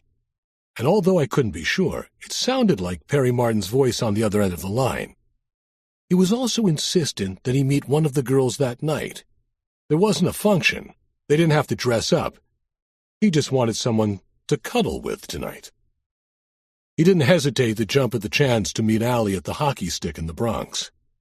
The call set the entire squad into motion. The fact that we were using a civilian, let alone a college-aged girl, would make our cautious command staff uneasy. Harry Grissom's job was to keep them calm. Undercover operations like this are generally used in narcotics investigations. Often a defendant in one case is trying to get a more lenient sentence by cooperating against another drug dealer in a different case. Police occasionally use ordinary citizens in operations like this, but it would be foolish to think that there is no risk involved. Police work is almost nothing but risk, from pulling a car over for speeding and hoping the driver isn't armed, to stepping into a dark alley at night. A police officer's life is all about mitigating risk. I managed personal risk fine, but the idea of placing Allie Pritz in danger made me nervous, really nervous. Terry was with me and said, "How many people do we want on this caper?" The easy answer is everybody. The practical answer is, we'll use a TAC team outside for the arrest, Harry and a couple of detectives from the squad for surveillance, and the two of us inside the bar. That should cover most of the angles. I'm open to other suggestions if you have any. Terry shook her head. You've used me undercover a couple of times. I never felt an unnecessary risk. For a cop, not a college student. A former college student who's been running a high-priced dating service. Allie is pleading to be in on this deal. It'll work out. But what if it doesn't? If Martin is our guy, this is the most efficient way to stop him. If we wait, it might mean someone else dies. It's a terrible choice, but the kind we have to make every day. That doesn't mean I have to like it. No. It means we have to make the choice. What do you want to do? I sighed, trying to buy time. I wanted to run the variables through my head again, and again, and again. Terry nudged me. Okay, let's do it. But if there are any snags, we cut off the operation right then, no questions asked. Terry pulled out her phone, dialed, and said, "We're a go." I knew there was a lot to do between now and 7 o'clock, when Perry Martin was supposed to show up at the sports bar, and my heart would be skipping beats until it was all over. Chapter 95. I was surprised by the crowd when we entered the hockey stick. Thursday nights were busier than I would have guessed. We were in position, sitting at a small table about 20 feet from the main bar. We had a good view of Allie Pritz, and the Tactical Assistance Response Unit outside was ready to go. But I was still nervous. Terry and I both wore earbuds to monitor the radio and cell phone traffic. Terry's hair completely covered hers. I had one small blue plastic ball that looked like I might have a hearing aid in my right ear. It was a tiny receiver to listen to Allie's transmitter. The larger earbud in my left ear monitored the outside surveillance team's radios. Terry was the only one who could answer the outside team's radio calls. She had a small transmitter mic hidden in the palm of her hand that was connected to a handheld radio in her purse. I felt like everything was on track. Allie sat alone at the bar and knew not to look over her shoulder at us. She sipped a Diet Coke and looked up at a TV playing an old Islanders game. There were only 4 people sitting at the bar. 2 older men together and a younger man at the other end of the bar who looked like he was waiting for someone. I noticed a bartender with a scraggly goatee linger any time he checked on Allie. Why not? Even dressed semi-casually, she was a knockout. Now, any time I looked at her, the only thing I thought was how young she was. I hoped my daughters would feel comfortable talking to me if they got into a situation like Allie had. As I had learned with Brian, it's tough being a parent and knowing exactly what's going on with each kid. I heard the surveillance team we'd sent north to Perry Martin's house and the Wolfson Academy come on the air. This is the North Surveillance Team. We were not able to pick up the target at either location. Repeat, we have not seen the target. You guys won't have much warning when he shows up. Terry looked at me and bit her lower lip, an anxious habit that few noticed. I said, all they were going to do is tell us Martin was on his way. We still have Harry and the TAC team outside. They'll give us plenty of notice. Terry nodded as her eyes slowly scanned the entire bar. I said, are you worried that a 6'5", 260-pound man somehow slipped into the bar without us noticing? No, smartass. I'm wondering if we'll have problems from anyone if we try to make an arrest. You know how things have been lately. If we start to tussle with this guy, I want to have an idea who might jump in on his side. I had to acknowledge her superior tactical thinking. Then I looked around the bar quickly. Mostly younger people, probably from Fordham or one of the other schools close by. One table in the back held medical personnel still in their scrubs. The 6 of them sounded like they were having a great time. That was good. I wanted attention drawn away from us. I focused on my right earbud to listen to the transmitter we had on Allie concealed in her blouse. I could clearly hear the TV she was watching over the bar. That meant the signal was good. There are always so many details that go into an operation like this. Not only safety protocols, but to ensure we get what we need to make a case. The entire time, acid ate in my stomach. I might as well have been on a tower looking over the railing at the ground below. That was about how anxious I felt. I had to pull out my left earbud for a moment just to think clearly. I let the little piece of electronics stay on a napkin for a full minute. I needed the break.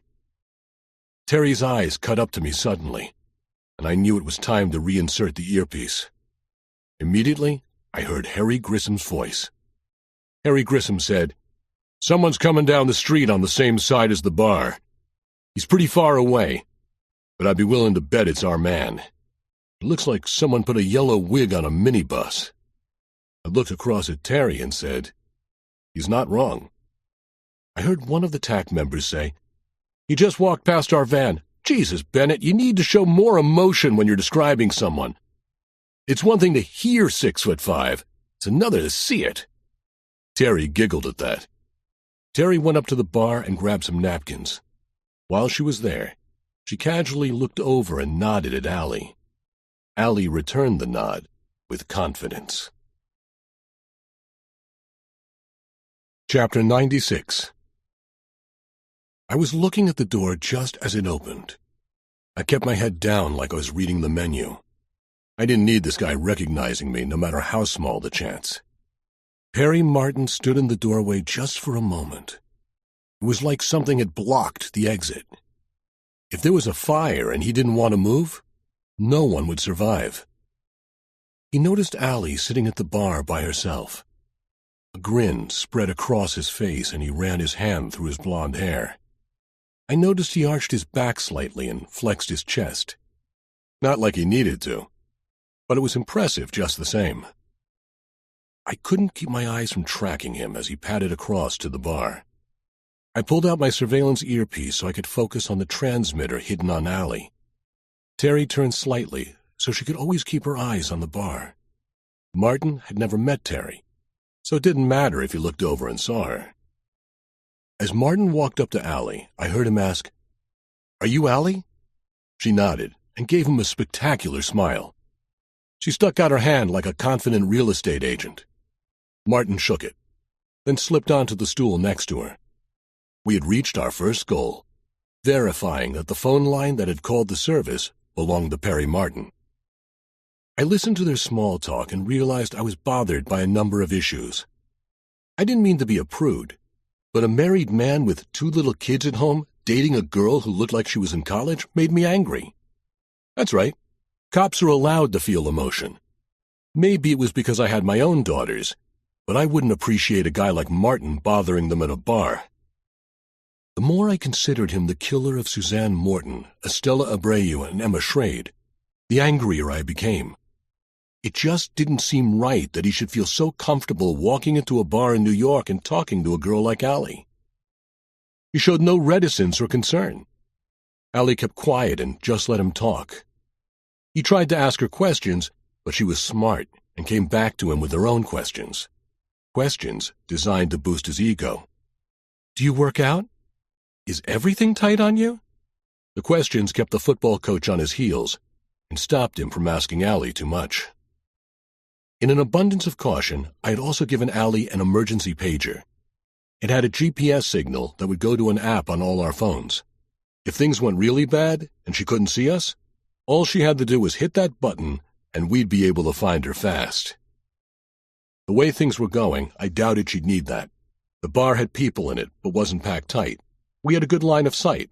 I had cops I trusted watching the outside of the building, and Terry Hernandez was sitting next to me. You couldn't ask for a steadier partner. I heard Martin use the word comfort several times and realized what he was saying. Maybe that was the new word for sex people were using. I hadn't heard it phrased like that before. On the transmitter, I heard Martin say, "Maybe we could find a hotel close by. Then you could give me some comfort. I really need to be able to focus tomorrow, and you could help me tonight." Allie asked a really good question. Did you have any girls from the girlfriend experience that you particularly liked? Martin said, I've never been disappointed with anyone from your agency. I heard some raised voices and turned to look toward the front door. The manager was trying to keep someone from coming inside. I saw a group of 4 or 5 men arguing with the manager. One of them was trying to push his way into the bar. Then I saw they were all wearing Jets jerseys. That was never a good sign. Chapter 97. I kept an eye on the growing argument at the front door. I didn't want some loudmouths screwing up our investigation. The manager, a woman in her early 40s, tried to reason with the men. They kept yammering about coming in to see a Thursday night NFL game featuring the Jets. It sounded like they'd been kicked out of the bar last week and told not to come back. One of the men said in a loud Brooklyn accent, "This is America. You can't keep us out of a bar. Not on a Thursday night with the NFL on." The manager was professional and didn't sink to their level. She kept an even tone. "I'm afraid none of you are welcome here. Please leave." That almost did the trick, until the bartender, the one who'd flirted with Allie, needed to prove his manhood. He shouted from the edge of the bar 15 feet away, "You heard her, scumbags! Hit the road!" A skinny dude with a mullet haircut shouted, "What did you just call us?" Before the manager could turn around and calm down the bartender, all 5 Jets fans pushed into the bar. The bartender ran out from behind the bar and barreled into them. Every single eye in the place was glued to the front door. Green Jets jerseys flew all over the entry. The bartender shoved one of the loudmouths so hard he took down 2 more with him as he hit the industrial-grade tile on the floor like a bowling ball with a goatee. One of the other Jets fans took a wild swing, which the bartender simply ducked. He countered with a hard punch directly into the Jets fan's face. The man's head snapped violently, and he stumbled back 2 steps. Then he fell over his friends on the ground. The last Jets fan darted out the front door. Apparently, common sense can come to anyone given the right motivation. I heard on my left earpiece, "This is TAC 1. There's some kind of disturbance at the front door of the bar." Terry used her covert radio transmitter to tell the team it had nothing to do with us and to stay in position. I knew why she'd added, "stay in position." It's tough for cops to sit idly by when violence breaks out. Their instinct is to intervene and try to stop whatever's going on. But this case was too big to risk on a barroom brawl. Patrons of the bar were standing and moving toward the front door to get a better view of the scuffle. I could hear something in my right earbud.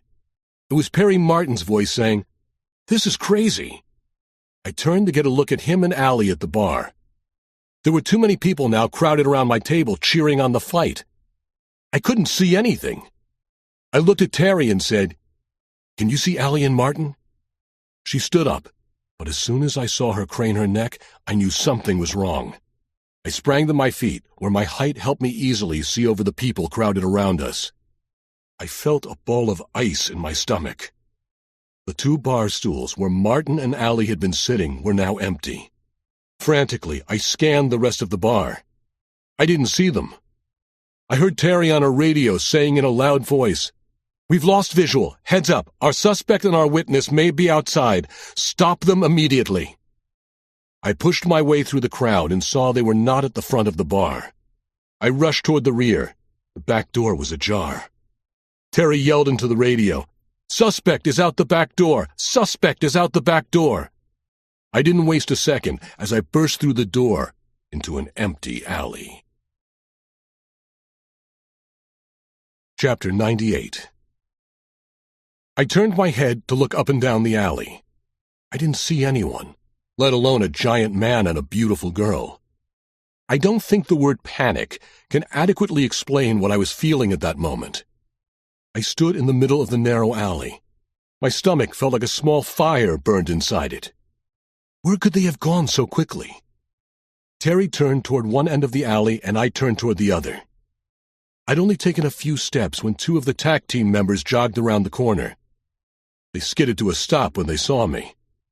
The taller of the 2 cops said to me, "He didn't come this way." I could hear in my earbud Terry saying, "I don't see them this way." I listened and focused on my right earpiece. I thought I picked up a snippet of conversation. I heard them for a second. They gotta be in this area. Quick, start checking doors.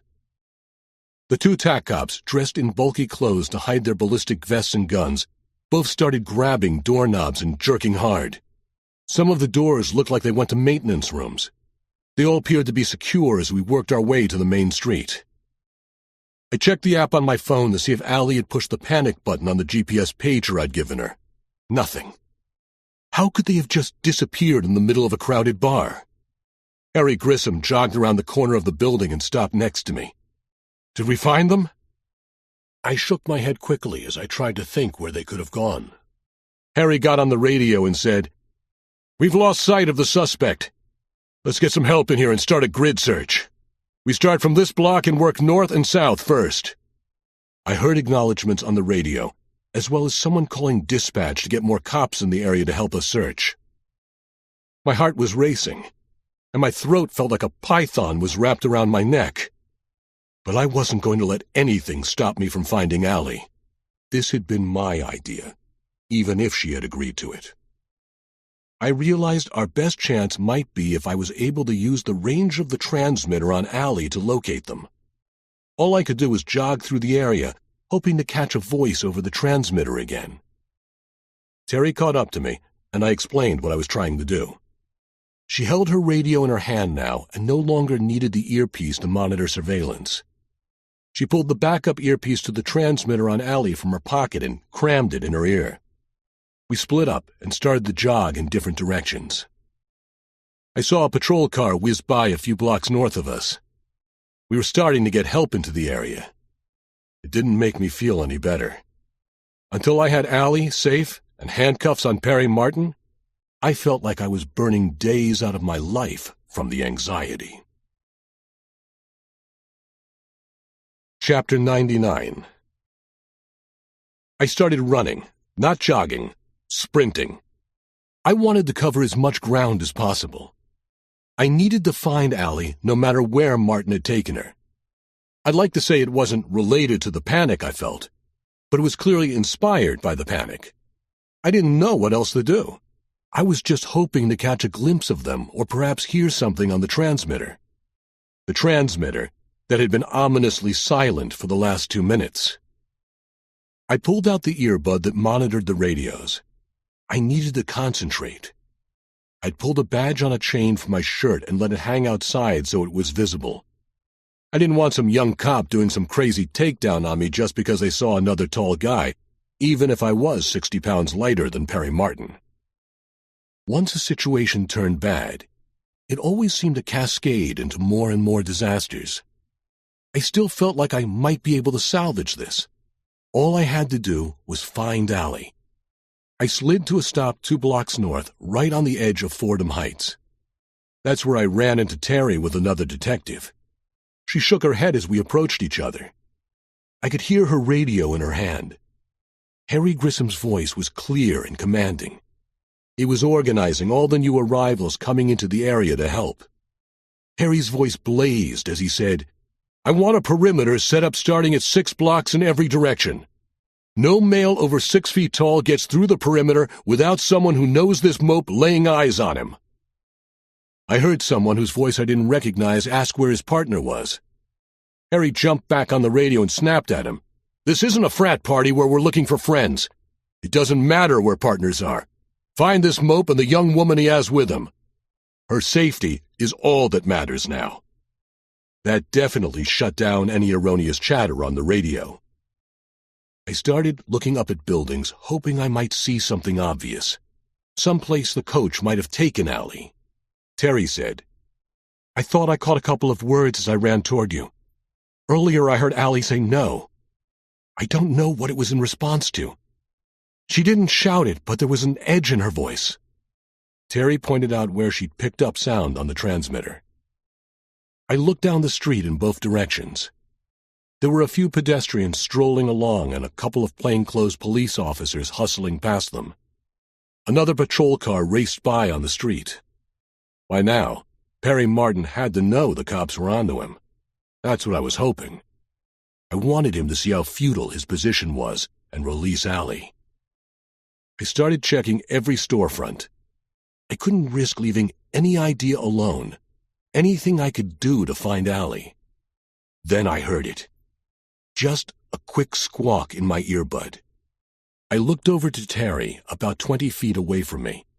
She was frozen in position, then put a finger to her ear. She was hearing it too. I hustled closer to Terry and gave her an expectant look.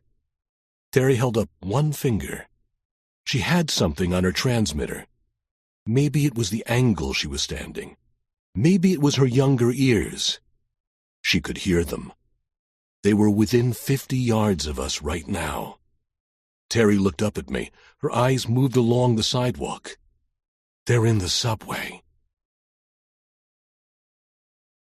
Chapter 100. I was surprised they'd gotten this far. Terry and I ran to the Fordham Road subway entrance. The detective who was with Terry continued to search the street level just in case we were wrong.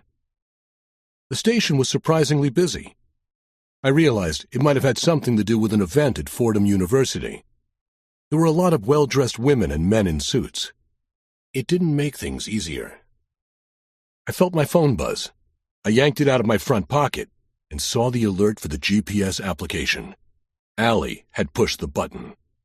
I looked down at my phone as I was jostled by people hurrying past me. The tiny map on my phone showed me that Allie was close by. It had to be somewhere in this station. I eased to the wall to get out of the flow of people, then methodically scanned the station. Terry started the search near the tracks where a train was just pulling away, headed north. The signal on my phone froze. I wasn't sure what that meant. My guess was being in the subway interfered with the signal, and I was only getting intermittent glimpses of where Allie and Martin were moving. The chatter on the radio hadn't changed. More and more cops flooded into the area, but no one had seen the couple. It wasn't like we were searching for a nondescript man in a white t-shirt.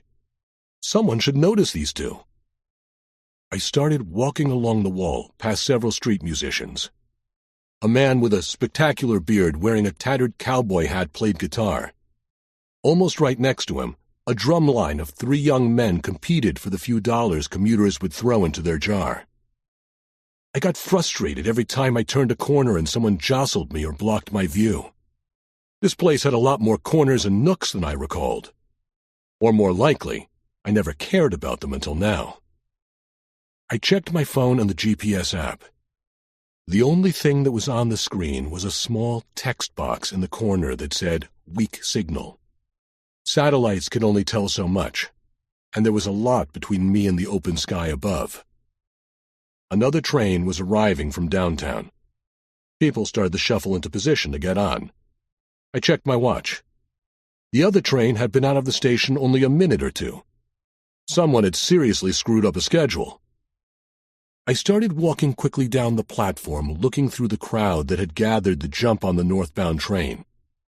I absently mumbled, "Excuse me," or an apology as I bumped into people while I tried to search the crowd. I knocked into a stout man about my age wearing a gray suit.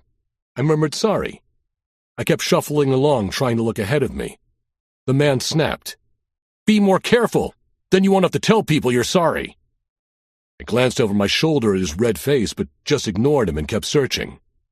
Then I felt a strong hand on my shoulder.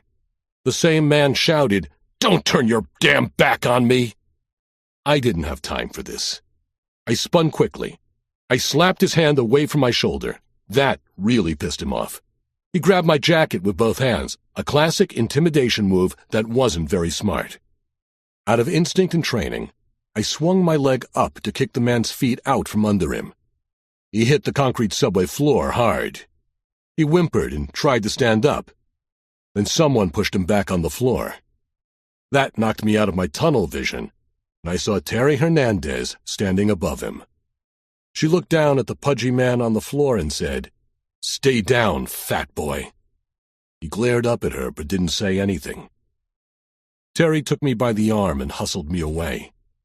I fumbled with my phone and saw the GPS signal was back on the screen. It was moving.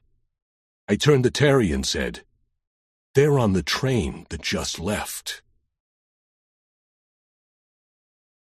Chapter 101. We had to act fast. We jumped onto another train just leaving the station. That caused a few issues. We had no signal coming to the GPS, and Terry couldn't raise anyone on the NYPD radio. We weren't sure if it was because of the range of the tactical radios or the cover of the subway, or if all the other cops were occupied. I stood right by the door waiting for the train to make its first stop. I don't know if I hoped to see them in the station or see the signal. It didn't matter. I had my phone out and in my hand, just staring at the GPS app. Terry tried her phone and the radio over and over again, but she got no signal. Thankfully, the car was virtually empty. 2 city employees in maintenance uniforms sat at the very rear of the train, talking quietly. My heart was beating a quick rhythm in my chest. I'd never wanted a train to go faster in my life. It felt like we were crawling along. I turned to Terry and said, "Christ, I could have run to the next station faster than this." She said, "We've got plenty of cops at street level. As far as I know, we're the only 2 following the signal." The train slowed, and I saw the lighted station ahead of us. I even bent my knees so I could get a sprinter start out the door as soon as it opened. Terry looked out the windows at the few people in the station. The train came to a complete stop, and I darted onto the platform. I didn't have to worry about running into people here. Terry turned in one direction, and I sprinted directly to the stairs. I estimated I could make it back to the train if I didn't have a signal. But just as I got to the bottom of the stairs, the app on my phone refreshed, and I had a clear signal. I looked back across the platform and yelled to Terry, "Looks like they got off here and are somewhere on the street level." Terry came racing across the platform. Her radio was still in her hand, and she was trying to raise Harry Grissom. Just as she reached the stairs, I heard the squelch of the radio. Harry's voice was a welcome sound. "Where are you guys? We've got a perimeter set and are doing a grid search." Terry said, "They took the subway to the next exit north. We're coming out on Kingsbridge Road." Now I had a good signal on my GPS. Chapter 102. Terry Hernandez and I stood just outside the exit to the subway. The GPS showed that Perry Martin and Allie Pritz had walked north at least a block. Terry got on the radio again and called out our exact position and where we were searching. As we started to jog north, I heard Harry Grissom directing what sounded like an army of cops to start shifting north. It's hard to effectively express how important it is to have a competent boss. I trusted Harry completely. I didn't care how old he was or how many times he had to go to the doctor during a month. That son of a gun knew the city and how to handle dangerous situations. He barked more orders. Just his voice on the radio restored some of my confidence. Now I was looking at the storefronts and buildings. I was hoping to see something obvious, maybe another bar, any place they might have walked into. The signal on my app wasn't exact, but it was pretty close. It showed that they had to be in the area. It looked like the signal had stopped in one place now. Terry and I looked up and down the street. A cruiser raced past us 1 block over. The help was coming our way. Then I noticed a shitty-looking hotel. The kind I didn't see much in the city anymore. A tall, skinny building wedged between a modern office and some older apartments. The sign on the hotel said, "The Malloy Arms," and had seen better days. The whole place seemed to have been made in the 1970s. It wasn't only the design, but the washed-out colors that told me how old it was. There was a neon vacancy sign where the N was burned out. I looked at Terry and broke into a sprint. Terry had no problem keeping up with me. As soon as I stepped through the weathered glass door to the hotel, the GPS signal appeared to be right next to me. I realized they were on a floor above us. This was exactly the kind of place I would have expected Perry Martin to find. Cheap, hidden, and no one would ask questions.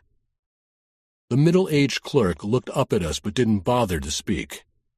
His brown ponytail and thick glasses made him look like a nearsighted otter. I pulled out my badge and rushed toward the tiny reception desk. "Did a great big guy and a younger woman just come in here?" The man took off his glasses and looked at Terry and me. He didn't hesitate to say, "Yeah, they're up on the 9th floor, second room on the right after the elevator." Terry said, "What's the room number?" "We got no numbers on the rooms. There's only 4 on each side of the elevator on each floor." I was about to take the 3 steps across the lobby to get to the elevator when the clerk said, "Elevator don't work. Gotta take the stairs." Terry and I raced up the stairs, taking them 2 at a time. While we were climbing, Terry radioed in our position. We didn't have time to wait for backup. We needed to act right now. I'll admit, I was panting pretty hard by the time we came through the door on the 9th floor. I had enough energy to run down the hallway past the elevator. I found the second door after the elevator. The clerk was right. There were no numbers on any doors. Terry and I both tried to listen to the transmitter for any clues. It was silent at the moment. Terry said in a low voice, "Do we knock and announce? I don't think we can risk what he might do. We need surprise on our side." That's when I stepped back, and Terry knew exactly what I was going to do. Before I raised my leg to kick the door, Terry tried the handle quickly. As soon as Terry shook her head, I kicked the door just to the right of the handle. The door and frame collapsed in on itself, and I tumbled into the hotel room. Terry stepped through the ruin of the door right behind me with her gun up and sweeping the room. I sprang to my feet, brushing a piece of broken door off my pant leg. I was frozen for a moment, staring across the room. Chapter 103. I stood near the ruined doorway. The first thing I noticed was Allie Pritz sitting by the window reaching into her purse. She stared at us in silence for a moment. My heart froze as I tried to figure out if she was okay. Then she sprang from the chair, burst into tears, and rushed toward me with her arms outstretched. The father in me overwhelmed the cop with tactical sense. I wrapped my arms around the sobbing young woman. She said, "I'm sorry. I panicked and didn't push the GPS button until we were on the subway." I patted her back and said, "It's okay." I was about to ask her if she was hurt when the bathroom door burst open. Standing in the doorway, his shirt untucked and only button in the middle, stood Perry Martin. He filled virtually every inch of the doorway. It felt like almost no light got past him from the bathroom. His deep voice said, "What the hell?" Terry took a step back and kept her gun up and pointed at Martin. I released Allie Pritz and pushed her behind me. Then I looked Perry Martin in the eye. This was what I'd been waiting for. Stopping a killer before he could strike again. But sometimes I forget there are other perspectives. Perry Martin again said, "What the hell?" Then he stared at me. "I know you, don't I? NYPD. Why are the cops here? Why did you kick in my door? We didn't do anything wrong." Terry used a very reasonable voice to say, "Please step out of the bathroom." "Not until you tell me what the hell is going on." His hand started to shake. I could see the color in his face changing. Was it fear or anger? Sometimes the response wasn't that different. It felt like it was dawning on the big football coach why we were here. He turned his head slowly to look at Allie standing behind me. Allie met his gaze and said, "You murdered my friends." She was no longer scared. She was pissed off. Really pissed off. She stepped around me and tried to kick Martin. Then she hissed, "You're gonna burn in hell for everything you've done." This was not the young woman we'd been dealing with the last few days. I corralled Allie and shoved her behind me again. We would have enough problems with Martin if he decided to resist. Allie's insults didn't help. Martin didn't answer. Terry and I both realized time was running out. We'd seen it before. The reasonableness was about to disappear. I was afraid to see what was coming from a guy this size. Terry said, "Down on your knees." "I don't have a weapon. I haven't done anything wrong." Now Allie was crying and screamed, "You're a murderer! You can't do anything more wrong than that!" I wanted to quiet Allie down and keep her from inciting a fight I didn't want. But I couldn't risk taking my eyes off Martin. That's why I hadn't drawn my pistol. Terry had hers on target. I might be needed to wrestle him and handcuff the giant football coach. Martin said, "I know you. You were at the Wolfson Academy." I said, "Let's not add to our problems. We can go to our office and see about working this out." "Working what out? Why are you arresting me?" Terry didn't like the extra chatter. She said very clearly, "Get down on your knees with your hands behind your back. Then you can talk all you want." I could see it in his face. At that moment, Perry Martin weighed his options. Apparently, he didn't like his chances if we got him in handcuffs and took him to our office. It was shocking how quickly a man his size could move. Chapter 104. Perry Martin gave me a shove. It felt like a force field pushing me away. There was nothing I could do to stop it. I fell back 3 steps until I was almost out of the hotel room's doorway. Then Martin darted out of the bathroom door to face Terry Hernandez. Terry used a good command voice to try to get Martin to finally go down on his knees. As Martin turned to face Terry, I jumped on his back. I tried to reach high enough to get an arm around his neck so I could pull him to the ground. What I discovered was that his neck felt like a thigh. He twisted his body and I found myself sailing through the air. Somehow he managed to throw me into Terry Hernandez. We both bounced off the edge of the bed and onto the filthy thin carpet covering the cheap hotel room floor. As my head bounced off the floor, I was disoriented for a moment. Terry had lost her gun in the fall. That didn't slow her down. She was on her feet instantly. She ducked a massive right hand, a haymaker intended to take her out of the fight permanently. As the fist passed over her head, Terry slid to the side and delivered a brutal knee to the side of Martin's leg. In training, it's called a knee spike, and it generally stops anyone when delivered properly. I saw Terry's technique. It was perfect, and it had almost no effect on Martin. Now he swung a backhand which Terry ducked again, but Martin was expecting it and used his other hand to grab her by the arm and fling her into the bathroom. When he turned, I sprang from the floor and hit him like a tackling dummy.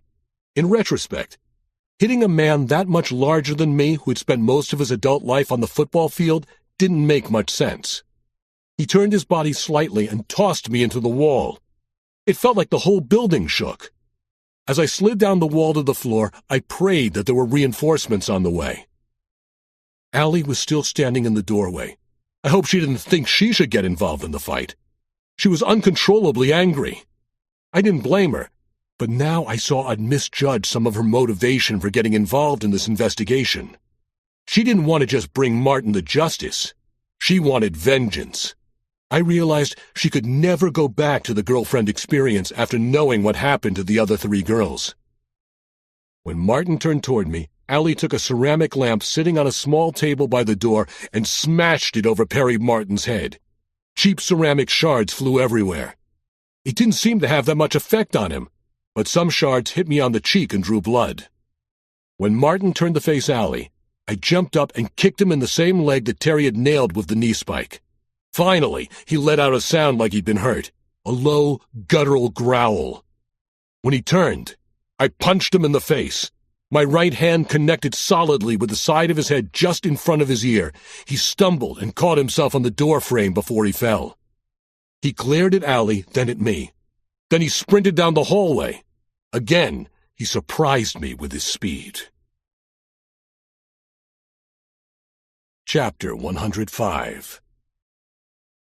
Terry Hernandez was already in the hallway by the time I was able to get on my feet. We saw Martin hit the stairwell. He hesitated at the landing, then started to climb the stairs.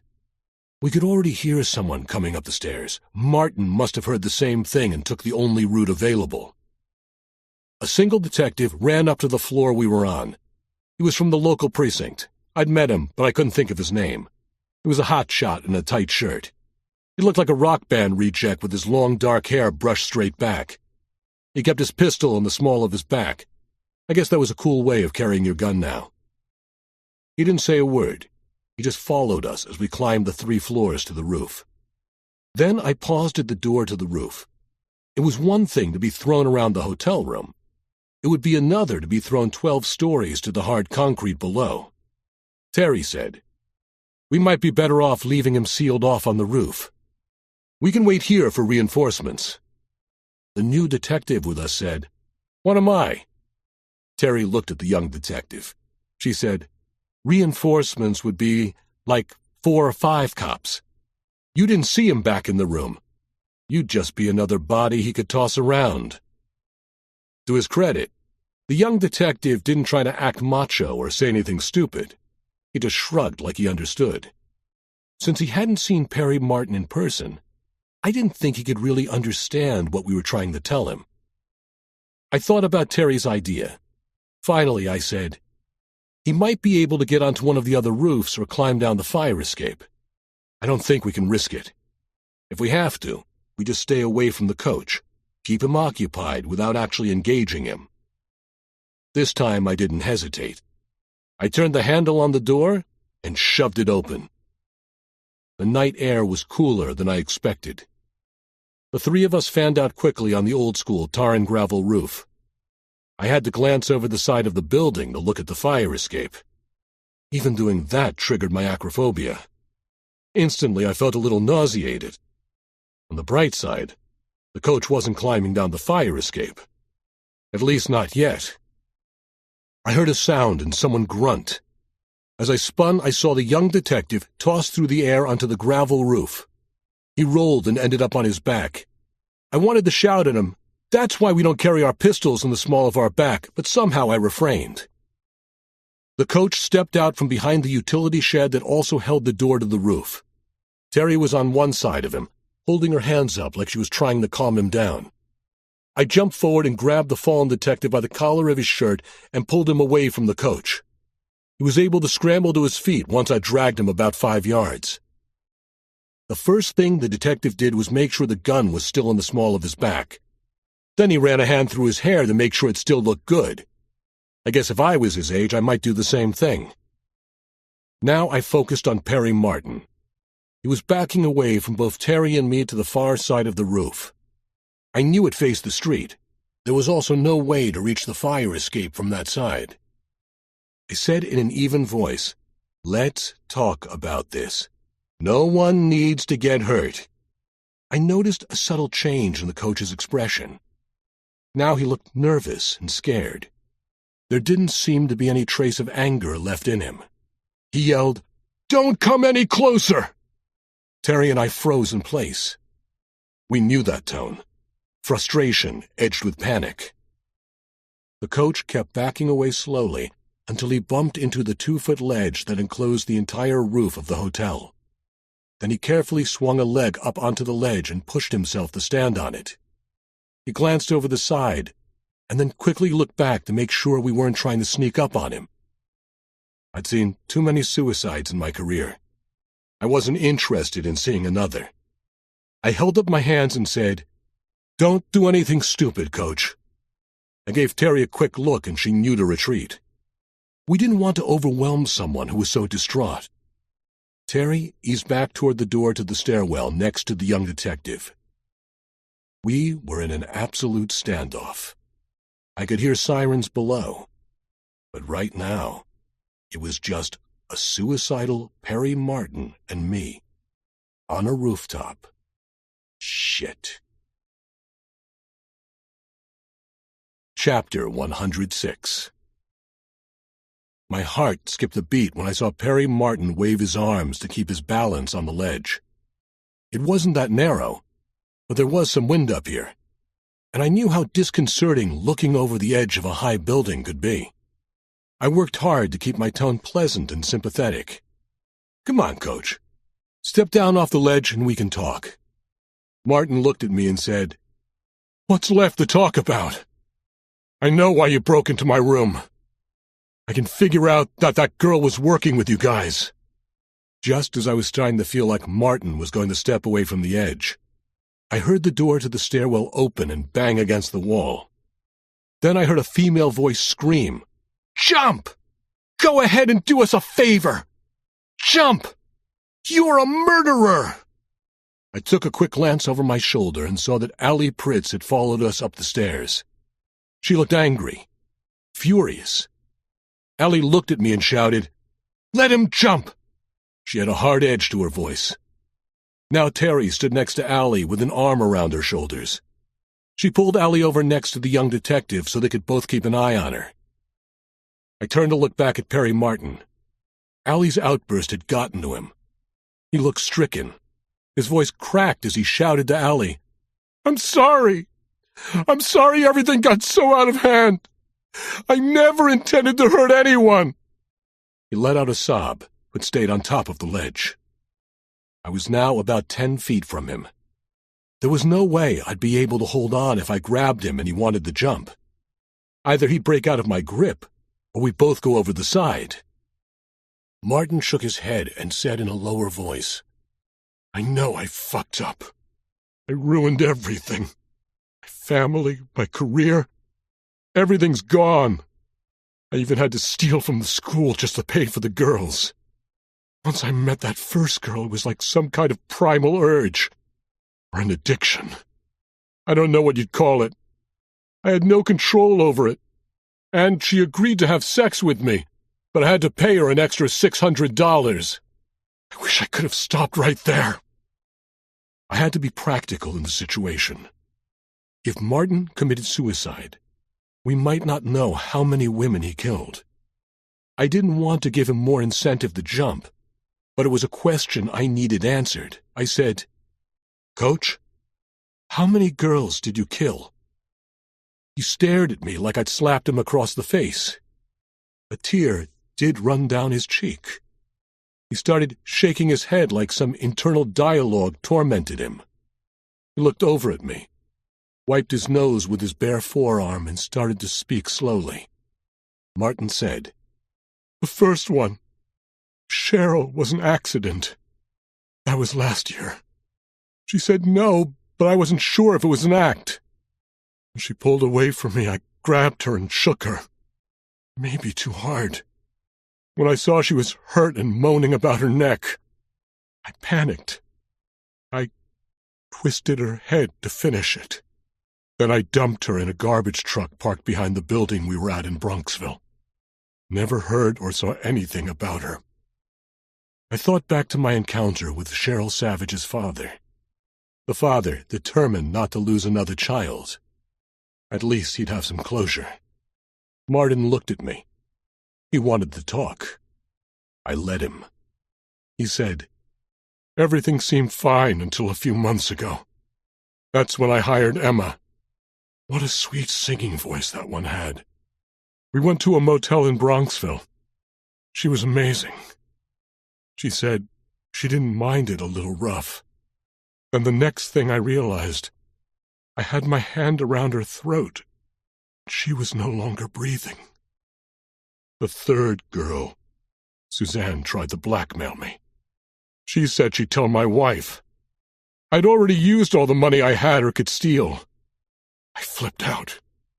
Martin mumbled something else, but it wasn't clear. This guy was at the end of his rope. The last girl, her name was Estella.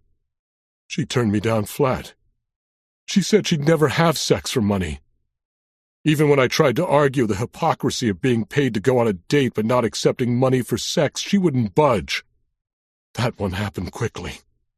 We were behind a restaurant in Lower Manhattan. There was no one around. There was some sort of kitchen utensil. It wasn't quite a knife, but it had a pointed end. It was just wedged against the wall. I don't know why I picked it up to look at it. Then when Estella denied me again, I couldn't keep myself from stabbing her. Just once. The look on her face is burned in my memory. I knew I was way out of control, but it was like there was nothing I could do about it. I got rid of her body in the river and just went back to my regular life. I thought the 4 incidents were separated enough that I might be okay, especially when I didn't see anything in the news about the cops looking for anyone. He took a step closer to me on the ledge, and I felt like he was about to climb down and back onto the roof. Chapter 107. I stole a glance over my shoulder and saw that Harry Grissom and a uniformed patrol officer had joined Terry, Allie Pritz, and the detective who'd followed us. Allie stood between Terry and the other detective. I realized everyone had just heard Perry Martin's confession. On one level, that was good. Plenty of witnesses to explain how he'd volunteered everything. On the other hand, I didn't know how the details would affect Allie. It was tough to read her expression in just a quick peek. I took a step closer to Martin. I slowly extended my hand. His eyes met mine. He was looking for any reason to step down from the ledge and back onto the roof. I said, "Sounds like you need help. We can get you some help." Martin said, "Really? You'd help me?" "I promise." I knew Harry had been in this situation several times. I wanted to ask his advice, but I knew not to turn my back on a suicidal person. I wanted the coach to know he could come down from the ledge. I didn't go into any details about what might happen to him in the near future. But for now, he wasn't going to be a suicide while I was standing there. I could feel my heartbeat start to settle down. I took a deep breath. Martin stood up straight and took another half-step toward the roof. I could see his brain working through what might happen to him. He hesitated. I didn't risk saying anything just yet. I wanted him to take that one definitive step toward me. My hand was still extended. Martin leaned in to grab my hand and stepped down onto the roof. Then I heard the gunshots. There were 2 in very rapid succession. One of them hit Martin in the neck. The shock of the bullet stunned him. He reached for the wound with one hand and stumbled slightly. Blood sprayed from his carotid artery. He wobbled on the ledge as I tried to spring forward to steady him. But it was too late. One foot slid off the edge. He disappeared from my sight silently. The only evidence he had ever stood on the protective ledge were drops of blood. I spun quickly to see Terry and the young detective holding back Allie Pritz. I immediately realized what had happened. Allie had snatched the gun from where the young detective had tucked it in his waistband. She had gotten off a couple of shots before he was able to stop her. I had to peek over the edge of the building. Before my vision started getting blurry and the world started to spin, I could clearly see Perry Martin's body on the sidewalk next to the entrance to the hotel. A couple of uniformed officers were moving toward him. Then I eased away from the ledge, got a hold of myself, and went to Allie. By now, she was sobbing uncontrollably. Her face was a mask of tears, snot, and anguish. I gave a nasty look to the young detective for his poor tactical sense. A gun wasn't supposed to be taken off a cop so easily. I looked at Terry, who was shaking her head. Neither of us had seen this coming. Chapter 108.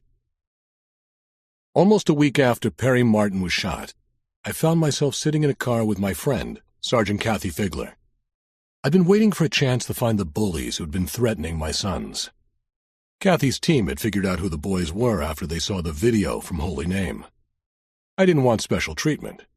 Kathy assured me that they were more interested in getting a gun away from a kid than just helping a fellow cop. I decided to accept that, and was now just along for the ride. Kathy and I sat in the front seat of her relatively new Ford Explorer. I slipped into the car, leaving mine parked a few blocks away. As we sat there, one of the first things Kathy said was, "You doing okay after the bullshit on the hotel roof?" Still trying to wrap my head around it. "You did a hell of a job. No one can tell when a witness is going to snap. You guys did everything right. Everyone except for the moron who kept his gun stuffed down his pants without a holster. For the record, he's not part of Manhattan North Homicide. He's a detective in the 5-2. I think I know who you're talking about. Good-looking kid about 30 with long hair? Sounds like him. At least you and Terry weren't hurt." Kathy spent a moment staring at the bruise that covered the side of my face, then added, "Too badly." "Believe me, after tangling with a former lineman, I feel lucky to have only a few cuts and bruises." Kathy said, "What about the girl who shot the killer?" "She's still in custody. Everyone's scrambling to see what they can do to keep her from doing hard time." "That's a nice change. Government employees trying to look at the bigger picture." "Yeah, I guess this case had a lot of surprises." Kathy said, "I heard Harry Grissom saved the day organizing cops from a dozen different precincts during the emergency. I guess he's not slowing down after all. I doubt there's another lieutenant in the NYPD who could have done a better job. He never hesitates to do everything he can to help us." Then Kathy sat up a little more in her seat, looking at the park in front of us. She pointed to the basketball court on the far left. "There they are, all three of them together. Perfect." I watched the three bullies play basketball for a couple of minutes. It looked like they were having fun. They even stopped playing for a minute to help a younger kid with his free throws. Then I said to Kathy, "They seem like regular kids. Why do they even have guns?" If I could answer that, I'd save everyone a lot of heartache. I think the draw is just too great, and there's no way we could ever get all the guns off the street. I just kept staring at the young men on the basketball court. Kathy got on her radio and told someone to come in on the other side of the basketball courts. We got out of the Explorer and started walking toward the park from the opposite direction. The boys didn't even notice adults standing around the court until we were almost right next to them. Sergeant Figler called the three boys over. I liked how the specialized detectives who generally dealt with the juveniles handled them. There were no threats or intimidation. They let Sergeant Figler do the talking, but the boys weren't interested. The blonde kid told his friends, "Don't say a word. They can't do nothing if none of us talk." Sergeant Figler said, "Unless we have you on video terrorizing some boys uptown. You know, the ones you showed your gun to. That turns it from kids bullying kids to a felony." That broke any wall of silence they had. One of the taller boys took a step back and said, "We never had no gun. It was just Mark. He took it from his dad. We said it was a bad idea." One of the detectives quickly reached across and patted the boy's belt line and pockets. He pulled out a small, cheap revolver that looked like it would blow up in your hand if you pulled the trigger. The blonde kid said, "You can't take that. You need a warrant to search me." The young man noticed no one was really listening to his complaints. He started to shout, "Help! Help! Police brutality!" Everyone stepped away from him except Sergeant Figler. She was just about his size. She said in an even voice, "I'm the only one around you now. Do you really want to claim a tiny woman like me brutalized you? If I were your parent, the first thing I'd tell you is to get your head out of your ass. Then I'd ground you for about a year. Now, the state juvenile justice system is going to have to do it for them." The other boys started to cry. Chapter 109. Friday night of the following week, I was back courtside, doing my best to coach the Holy Name girls basketball team. The crowd cheered as the girls played a fast-paced game against another of our rivals, St. James Episcopal School. The Episcopalian girls looked impressive. Most of them were tall, and all of them seemed faster up and down the court than the girls from Holy Name. Yet the score was tied at 18. I hid my pride that Fiona had scored 10 of our 18 points by herself. It had been 15 days since I watched Coach Perry Martin tumble off the roof of the hotel in the Bronx and fall 130 feet to the sidewalk. Every acrophobe's nightmare. The image was still burned in my brain, but my routine was getting back to normal. It reminded me of something Harry Grissom had told me early on in my career in homicide. No matter what you see on the job, bodies, blood, or tragedy, life goes on. Your family expects a father, not a detective. It was just one more reason I was glad Harry was my boss.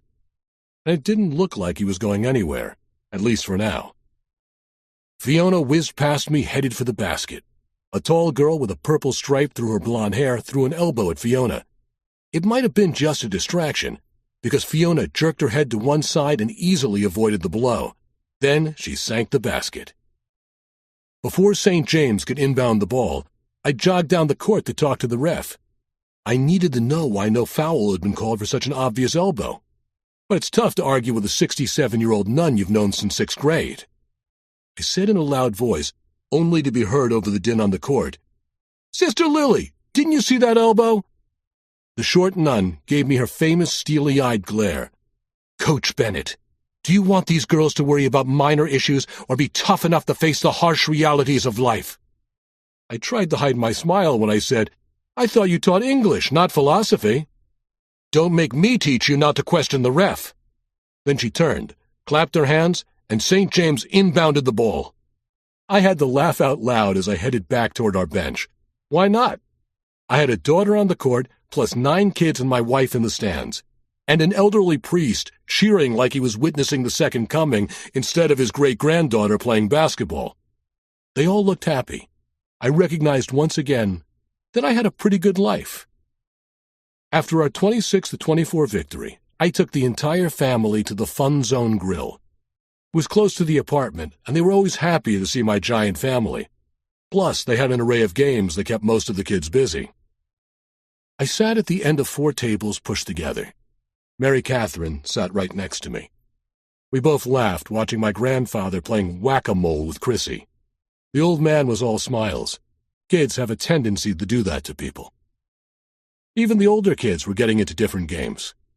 Fiona was mesmerizing a group of boys by sinking basket after basket in the mini-hoops game. Her brothers beamed with pride as more and more kids crowded around the enclosed hoop.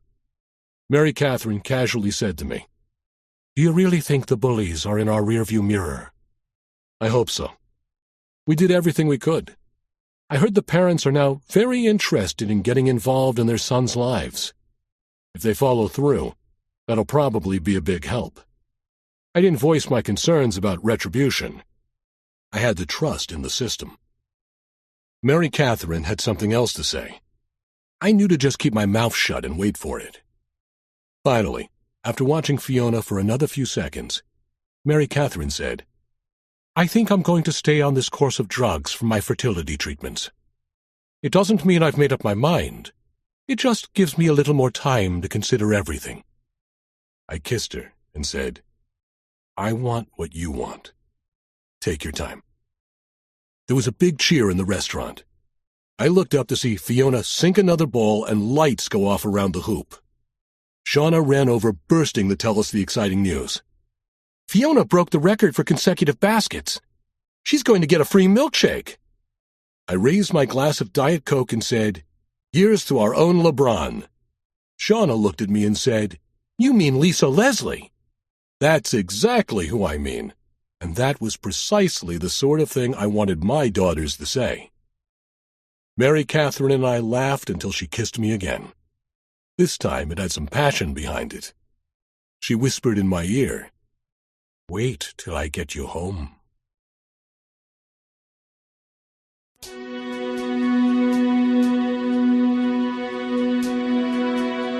Belinda hopes you enjoyed the reading of Obsessed, Michael Bennett, Book 15, written by James Patterson and James O'Bourne, and read by Joshua Kane.